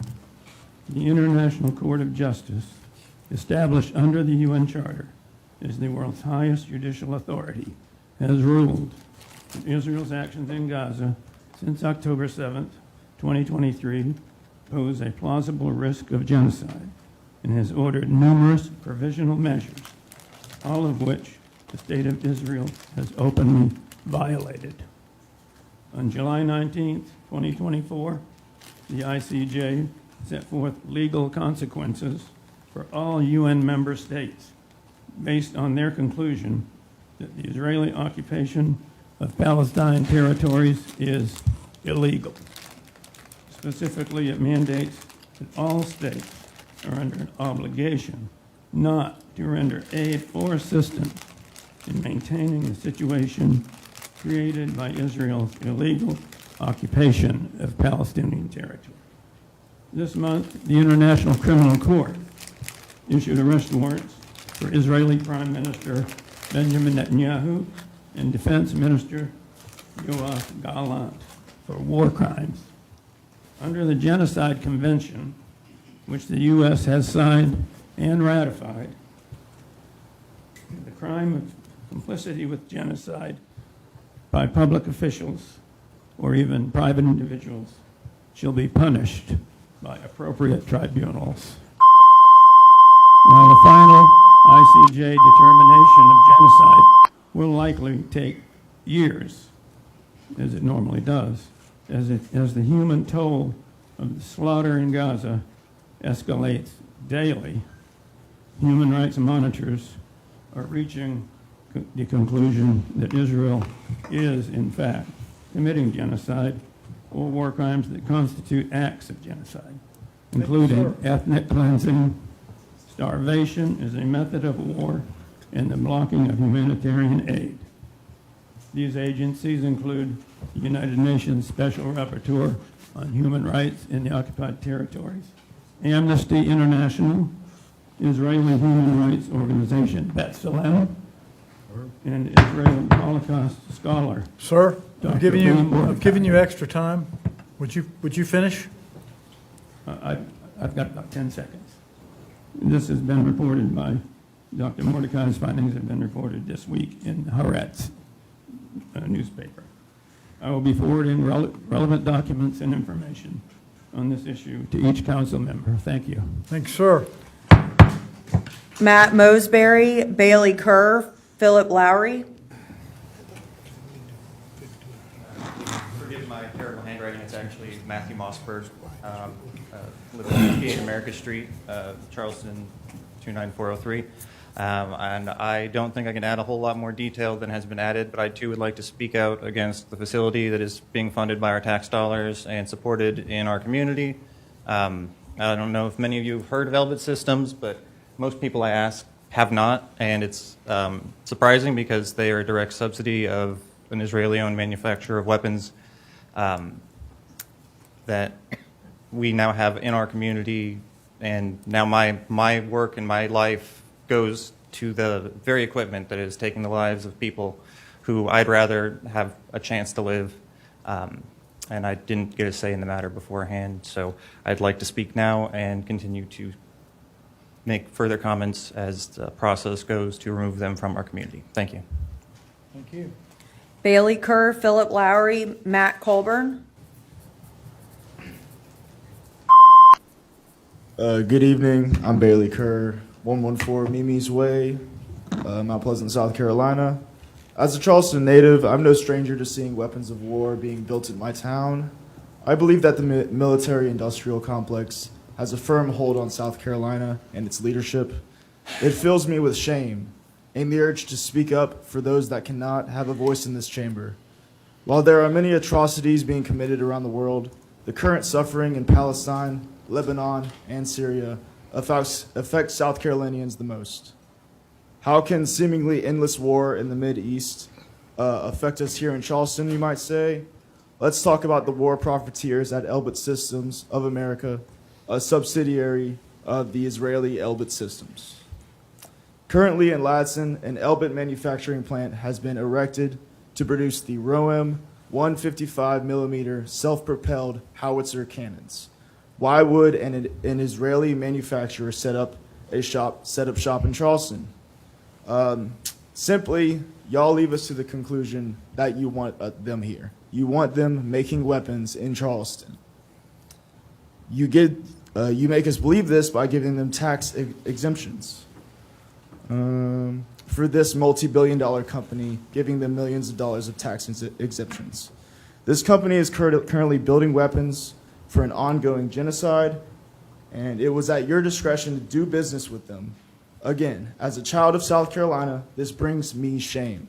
And for you council members, it should as well.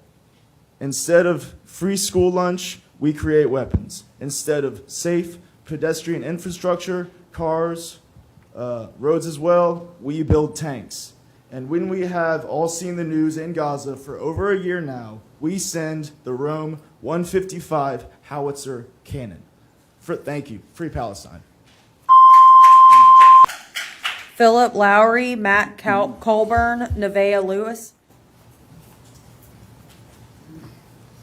Good evening. My name is Philip Lowry, 1528 Roosevelt Way, Charleston, South Carolina, 29414.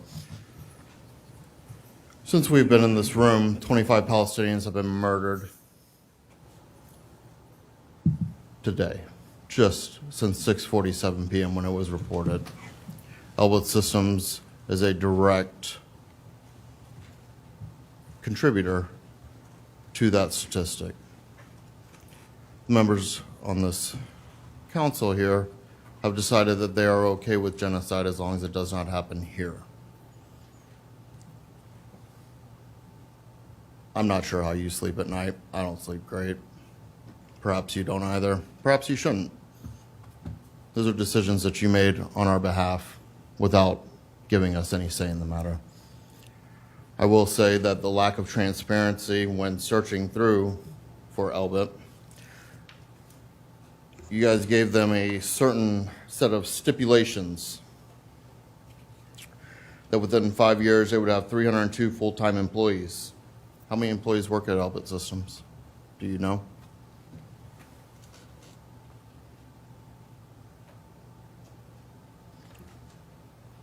The median income in Ladson, South Carolina, where this destruction facility is based, $74,020. The average expenditures to live in Ladson are $87,847. People are living paycheck to paycheck, and you're taking money that they give to you in the form of taxes and investing it in a weapons manufacturer to murder innocent people halfway around the world with the stamp of approval of Charleston, South Carolina, the state of South Carolina, the United States of America. Shame on all of you. Free Palestine. Nevaeh Lewis, Katie Zimmerman. Matt Colburn, 3812 West Montague Avenue, North Charleston, 29481. I'm obviously here to speak about Elbit Systems. I also want to talk, I guess, a second about what they produce. We know the cannons, but what it fires. It fires something known as white phosphorus, and this has been fired on civilian populations. It burns over 1,500 degrees Fahrenheit. When it encounters oxygen, it spontaneously busts on fire. It burns down to the bone. It's fatal when it gets in your bloodstream. And there are documented cases, people have their wounds dressed and cleaned, and it reignites with oxygen. When it meets oxygen, these are being fired on civilians. That is a war crime. They're being fired on children. That is a war crime. These weapons are being built here, right? And, want to be clear on some things as well. That there is a genocide going on. It's not a matter for debate. It never was a matter for debate, in my opinion, but we're past that. All these international communities, the ICJ, the ICC, the UN, Amnesty International, all these organizations are saying that they are committing a genocide, right? And Israel is committing a genocide as sure as Zionism is colonialism. Colonialism needs genocide. But, allowing this facility to operate here, it is a violation of international humanitarian and U.S. law, and it does make people complicit. They might feel like they're not going to be targeted by it, but everybody, no one is above the law, as the saying likes to go, and plenty of people who thought they were untouched have fallen out of power. But also want to be clear on something as well. Even if it didn't get the tax breaks, we don't care. We don't want it here. We don't want their blood money, okay? We don't want anything in our communities destroying other communities, right? Anybody in power has not only a duty but a responsibility to do something about it, right? It shouldn't be on us citizens to fight against the genocide. It shouldn't be, right? You have an obligation and a duty to fight against it. We want Elbit out. We don't care. You can reject the taxes. We want you to do that, but we also want them out. There's no debating it. They have to go. They are committing war crimes. It's a facility responsible for genocide. We want it out of our community. Elbit out of South Carolina. That is our demand, and we will have it met one way or another. It doesn't matter. We want money for jobs and education, not for war and occupation. So, yeah, you'll see us again. Thank you. Nevaeh Lewis, Katie Zimmerman, Marilyn Hemingway. My name is Navi Lewis, and I live at 757 King Street. I'm speaking on behalf of the pro-Palestine movement and in opposition of Elbit Systems weapons manufacturer located in Latson. As the daughter of a Lebanese man, I fear for the lives of his and my family in Lebanon who now have to live in constant fear of Israeli bombardment and invasion. When news was released about a ceasefire in Lebanon, I felt such relief and sadness at the same time. I thought to myself, what about Palestine? Although the possibility of meeting this side of my family was now existent, my heart still hurt for those losing members of their family every single day in Gaza. A few days later, news was released that Israel broke the ceasefire agreement. This was devastating. It felt like I lost the opportunity to embrace this part of mine and my dad's identity. Since this genocide has started, I have felt immense feelings of pain, hopelessness, and anger. But it wasn't until Israel began bombing Lebanon that I felt what it was like to have part of your identity taken away from you or endangered at the hands of the IDF. This is what Israel has done to the Palestinian people since before 1948. Stripped them of their identity, home, family, and belief system. This isn't a war or a conflict, but a crime against humanity, a genocide. As a resident of Charleston, I refuse to be complicit in this genocide, and I speak for all of us when I say I am disgusted with the city for using our tax dollars to fund the killing of innocent people. Elbit Systems has no place in our community, let alone any. Justice for Lebanon, justice for Syria, and as always, justice for Palestine. Thank you. Katie Zimmerman, Marilyn Hemingway.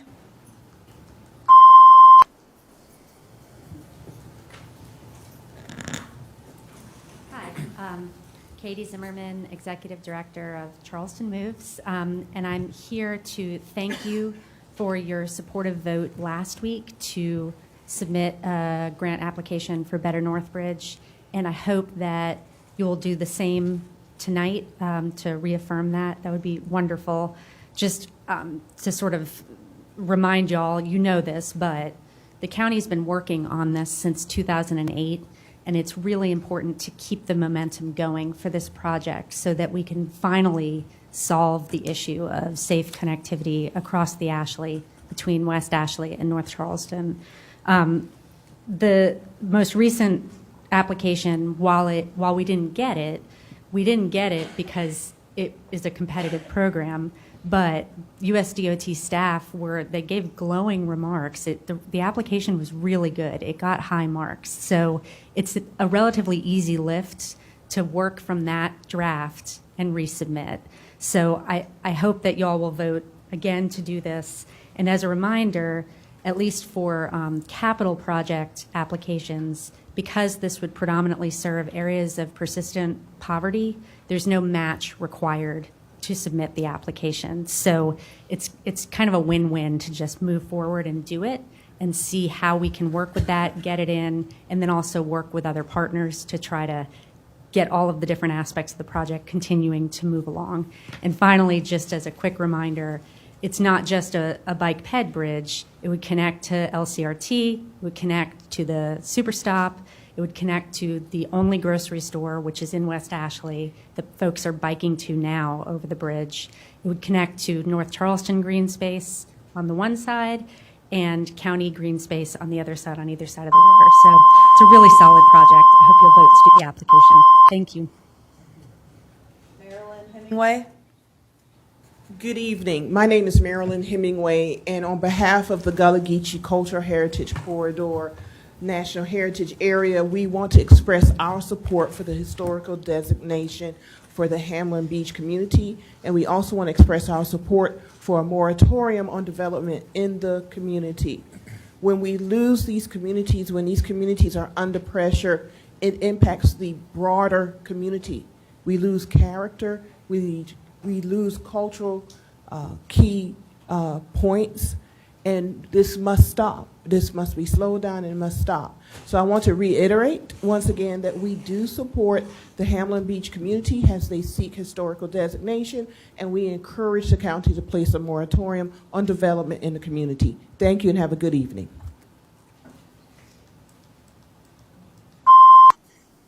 That's it? Wow. Thank you. Thank you. Okay. Now we will convene our county council meeting. Reverend Middleton, would you lead us in the prayer, and Mr. Moody in the pledge? Let us pray. Eternal God, we praise your holy name. We bless you for this opportunity to be in this space tonight. And then, God, we hold space for the hope, the peace, love, and joy that comes in this season. We call you Jehovah Jireh and recognize, God, that you are a provider. You're Jehovah Shalom, and you are our peace. We still pray for Councilman Kabrowski and his family as they go through even the aftermath of their walking through the valley of the shadow of death. Continue, God, to put a rod and a staff in their hand and all who mourn tonight. And then, God, we ask that you continue to bless this county council, our county administrator, our chairperson, these county council members, this entire county administrative team that continues to lead us forward. And then, God, we ask that you just allow us to have peace on earth. And let it begin with each one of us. And we'll give your name praise, honor, and glory as you continue to protect our troops, our first responders, and all of those who are in the first line of fire as it relates to protecting, serving, and lifting our communities forward. In your name we pray.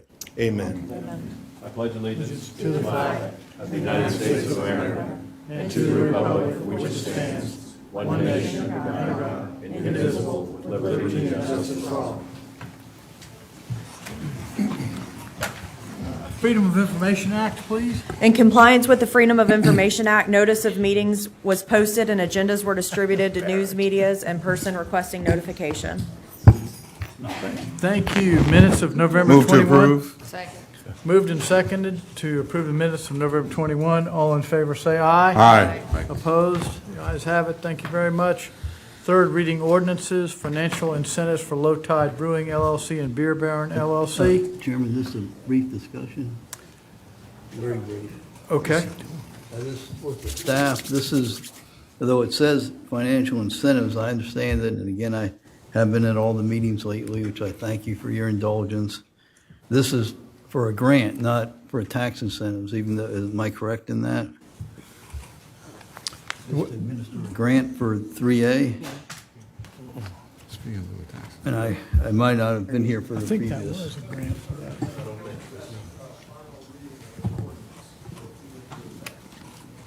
Okay. Okay, maybe I was mistaken then, I just, go ahead. Okay. An ordinance authorizing the execution and delivery of a fee in lieu tax agreement by and between Charleston County and Beer Baron LLC, including any related or affiliated entities and any sponsor affiliates, including Low Tide Brewing LLC, previously identified collectively as Project Aloha, whereby Charleston County will enter into a fee in lieu of taxes arrangement with Beer Baron LLC and Low Tide Brewing LLC, provided for the payment by Beer Baron LLC and Low Tide Brewing LLC of certain fees in lieu of ad valorem taxes and other matters related thereto. Mr. Boykin? Aye. Mr. Darby is absent. Mrs. Honeycutt? Aye. Mr. Kabrowski? Nay. Mr. Middleton? Aye. Mr. Moody? Aye. Mr. Pryor? Aye. Mr. Worman? Aye. Mr. Sass? Aye. The ordinance passes third reading with 1, 2, 3, 4, 5, 6, 7 ayes, 1 nay, and 1 absent. Okay, thank you.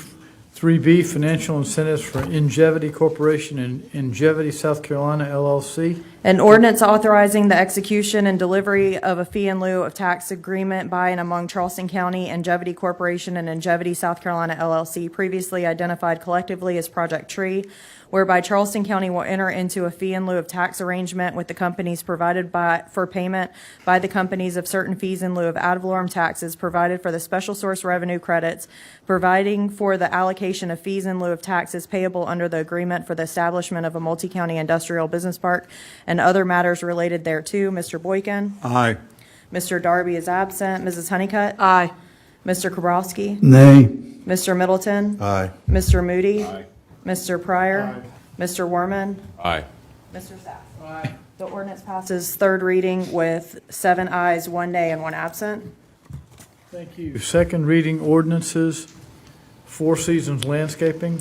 An ordinance rezoning the real property located at 3555 Bohicket Road, parcel identification number 21500000014, from agricultural residential AGR zoning district to the rural agricultural AG 8 zoning district. Mr. Boykin? Aye.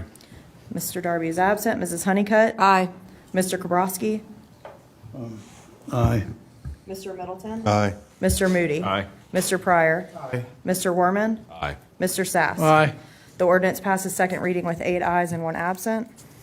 Thank you, ma'am. Johns Island Presbyterian Church, second reading. An ordinance rezoning the real property located at 2550 and 2554 Bohicket Road, parcel identification number 257000033 from agricultural residential AGR zoning district to rural agricultural AG8 zoning district. Mr. Boykin. Aye. Mr. Darby is absent. Mrs. Honeycutt. Aye. Mr. Kabrowski. Mr. Middleton. Aye. Mr. Moody. Aye. Mr. Pryor. Mr. Warman. Mr. Sass. Aye. The ordinance passes second reading with 8 ayes and 1 absent. To approve 5A through C? Miss, Oh, I'm before sorry. we go through, can we take 5A, because I got some comments on B and C. Sir. Have a brief discussion on A, very brief. We gotta have a motion. Okay, the motion, 5A? Second. Just a motion brief, 5A. Okay, Mr. Kabrowski. it's been a long night, so I'll make it very brief, but this, for the reasons I've always said, I respect the reasons that you did it, but I can't vote for a tax incentive for a project I don't know the name of, and I don't want to bring it up because of the discussions tonight, but Mr. Kabrowski. for other this is- reasons, I just say that I don't, all the reasons that we give tax incentives that would, as a small businessman, it would apply to all of us, and I just oppose giving the tax incentives for some people and not for others. But respectfully saying that, I just want to be consistent. But go ahead and vote. It's been a long night. Is there any further discussion on this one? I would like to say we will know before the third reading who this is, and I think you'll find out quicker than that. All in favor, say aye. Aye. Opposed? No. Okay, 1 opposed. An ordinance authorizing the execution and delivery of a fee in lieu of tax agreement by and between Charleston County and an entity currently known to the county as Project Trio, including any related or affiliated entities and any sponsor affiliates whereby Charleston County will enter into a fee in lieu of tax arrangement with Project Trio, provided for payment by Project Trio of certain fees in lieu of ad valorem taxes, providing for certain special source revenue or infrastructure credits, providing for the allocation of a fee in lieu of taxes paid by Project Trio under the agreement for establishment of a multi-county industrial business park and other matters related thereto. Mr. Chairman, Yes, sir. on 5B and C, I'm going to move to approve of the right to amend up the third reading, but I would encourage these folks to go and talk to others in the community, because I've got several calls from people that live in the Hamlet community and say they don't know anything about this, nobody has contacted them, and they don't want to be a part of this. So, Ms. Davis, I would suggest that you go knock on the doors of these people, because I got a call from Ms. Jeanette Lee today, and nobody, she says, in her community has been aware of what's going on. So I don't mind helping, but I don't want to hamstring these people. So between now and third reading, y'all need to make sure that the whole community is on board, because I don't want to put somebody in a bad spot. But I will move this forward. Reverend McPherson in the audience. He's the pastor of one of the historic churches there, Greater Goodwill, that services or provides spiritual refuge to the people in that area. So certainly, I'm certain that you all have been discussing this in your church. Yeah. Okay, it's been moved. Has it been seconded? I'll second it. Okay. In brief comment, All right, sir. I'll make it very brief. This is in my district, and I'm very honored and proud to be a part of this. I've passed this thousands of times, and this is the very type of thing we ought to do, is preserving a sense of place and history. And I agree with the sentiments of those we heard that came from Hamlin today. If this was subject to subdivisions, it would end a way of life that's worth protecting. We thank you for coming tonight, and we hope we can preserve it and have the moratorium and preserve the historical nature of it. Thank you. Thank you. Any further discussion, Mr. Moody? Yeah, I was going to ask Mr. Pryor if we could split these and take B and C as separate votes. We could take B first and C second, but the motion still stands with me. The right to amend up to third reading on both of them. And, I support this. I've always supported, but I want everybody to be on board, unlike we did. Folks came afterwards and said, I didn't know anything about it, and then we were caught between a rock and a hard place. Yeah, that You know, was and part of this- my comment too, is to thank Right. you, because that's always been my concern with these, is you just throw a big net over everything, and people that may or may not know what's going on, their property gets swept up, Right. and they don't have a chance to say, hey, I might not want to be in this thing. Right.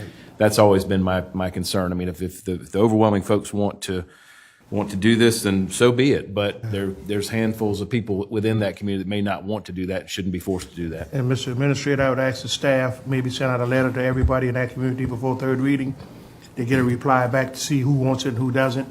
And that gives us a pulse of the people who are actually being affected, not people who are just coming out and supporting. Thank you, sir. Mr. Werman is down here, sir. Mr. Warren? Mr. Chairman, I'm. You already spoke. I have nothing. Well, that was actually what I was going to ask about. I know that Mr. Pryor's questions raised a number of looks from folks in the audience. I didn't know if it would be appropriate, given we just talked about traveling all the way from Hamlin to get here. I leave it to your discretion, Mr. Chairman. I just was hoping to, hear from them if that would move the conversation forward. But if not, we can wait until. There's going to be several readings of Right. this.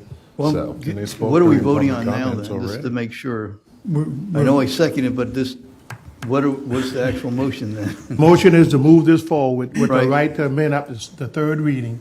And it will also have another public hearing between second and third reading, where the public can come back.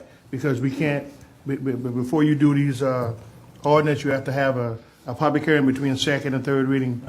And then, you'll have that time to speak. So this is what we would have to do anyway, so we're not changing anything No. by what you said. I'm just saying, You're just making it, clarifying it, is that right? And once we get feedback from the people, if we got to amend it, we can amend it.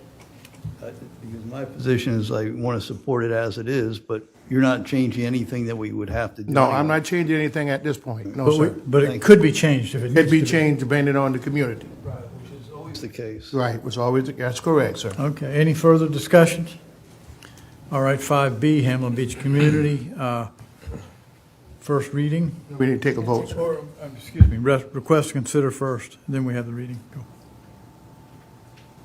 Request to consider, all in favor say aye. Aye. Opposed?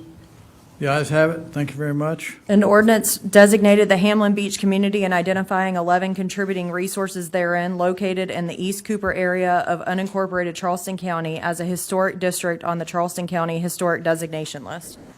5C, move to approve with the right to amend up to third reading. Moved and seconded. Any discussion? Hearing none, all in favor say aye. Aye. Opposed? Nay. Nay.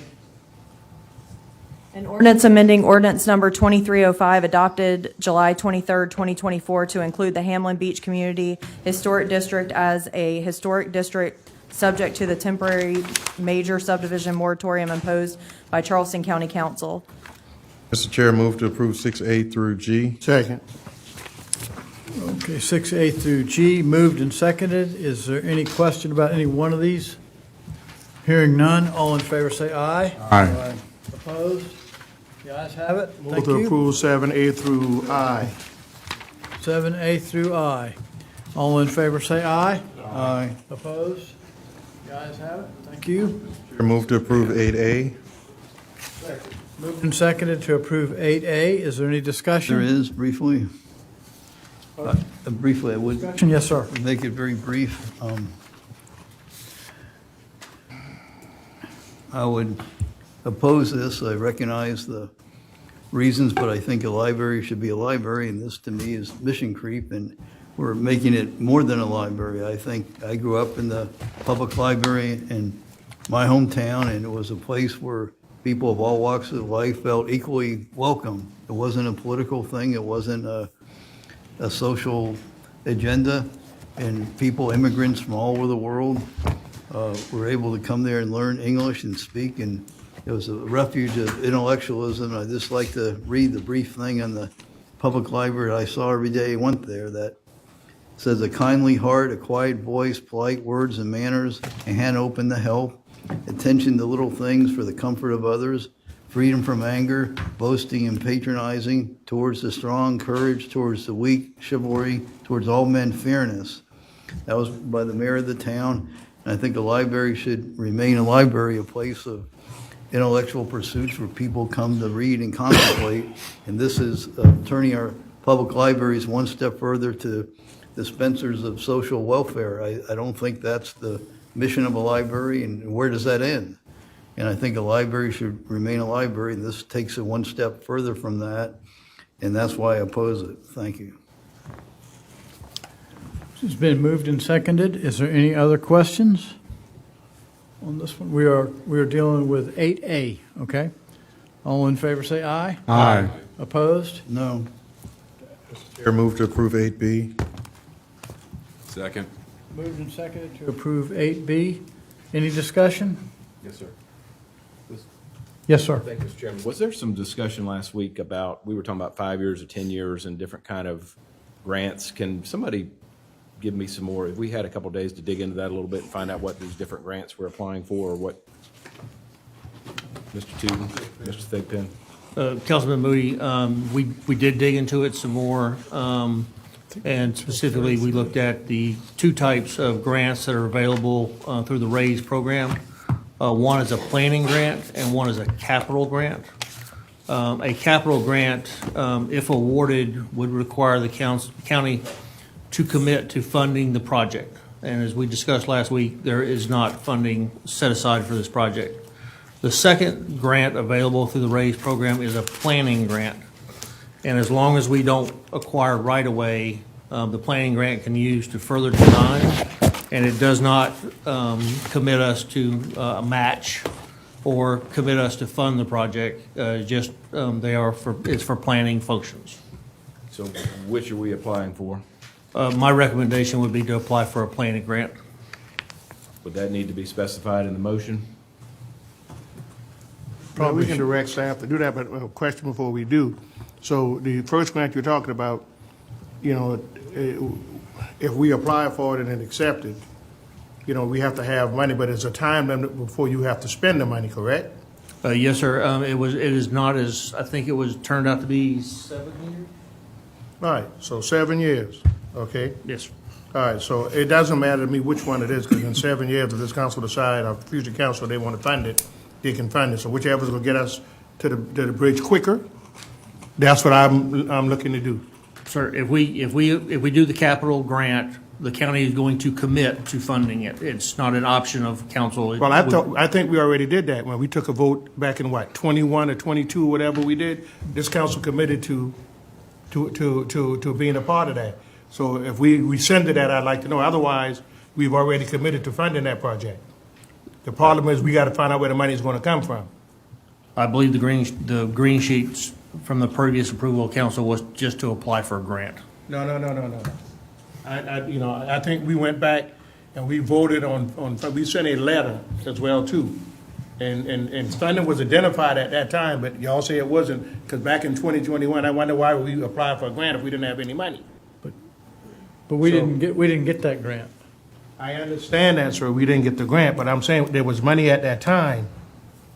Because the council wouldn't commit to applying for a grant if we didn't have no funding. That's an oxymoron. You just spend $5,000, but we don't have the money. Councilman Pryor, I don't think staff was aware of the fact that we had to make that commitment at the time we applied for those capital grants, but we are aware of that now. Ms. Zimmerman, I'll ask you, because, you know, if you please, Mr. Chairman, indulge me, because I want to get this thing straight before we move forward, the back and forth. So you were there when we started. I thought we already committed to this. If I'm wrong, please tell me. I think the difference is the amount, the maximum grant award that the feds would give has changed over time. So it was maxed out at $45 million, and at the time, that would cover the project. And under the Biden administration, you've never had to have a match to apply. So the money was there through the grant if it had been awarded at that time when the project cost estimate was that amount.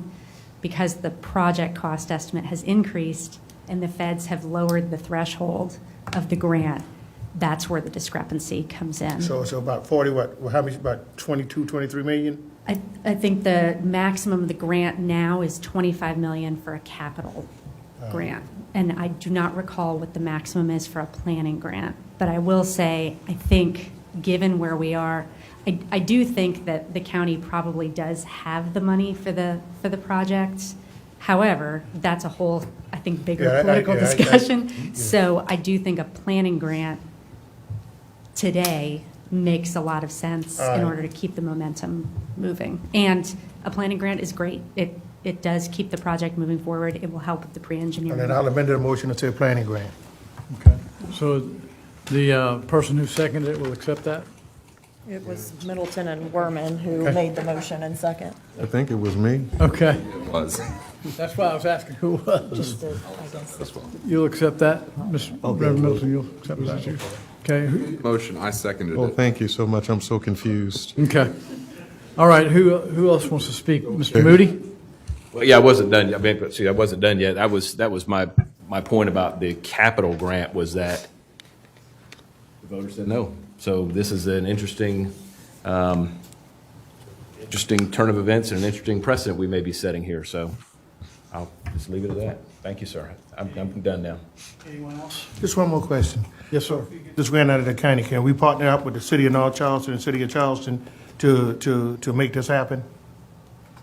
Mr. Pryor, if we would go after probably about an $8 million grant that would allow us to finish the design of the project, be able to wrap our hands around what the true cost is and turn over every rock we could find for every penny we could find from others. What I'm asking is, can we partner up with these Yes, two sir. entities to make this happen? Yes, sir. And then have them be responsible for maintaining this project? We'll get into all those details before we commit the council All to right. any Thank more you. funding. Thank you. Any further discussion? Hearing none, all in favor say aye. Aye. Opposed? Nay. Mr. Chair, move to approve 8C. Second. Moving second to approve 8C. Any questions? Hearing none, all in favor say aye. Aye. Opposed? The ayes have it. Thank you. Council comments? Reverend Middleton? Good night to everyone. Mr. Moody? Sir, thank you. Mr. Kowalski? I just wanted to thank Councilman Middleton for his kind words. Thank you. And thank you for the Hamlin people for coming out. I hope and pray that have the moratorium and we do preserve it. So thank you. Thank you. Mr. Werman? Nothing for me tonight, Mr. Chairman. Thank you. Pryor? No, I'm not going to say anything tonight, but Mr. Administrator, I'll be calling you tomorrow about some things I heard during the public comments that I need some information on. So I'll be calling you tomorrow with a list of stuff, sir. Thank you. Mr. Wickett? No, sir. Ms. Honeycutt? Yes, sir. Ms. Ham? Mr. Administrator? That will make it solid. These people getting all these properties, 300 and all that.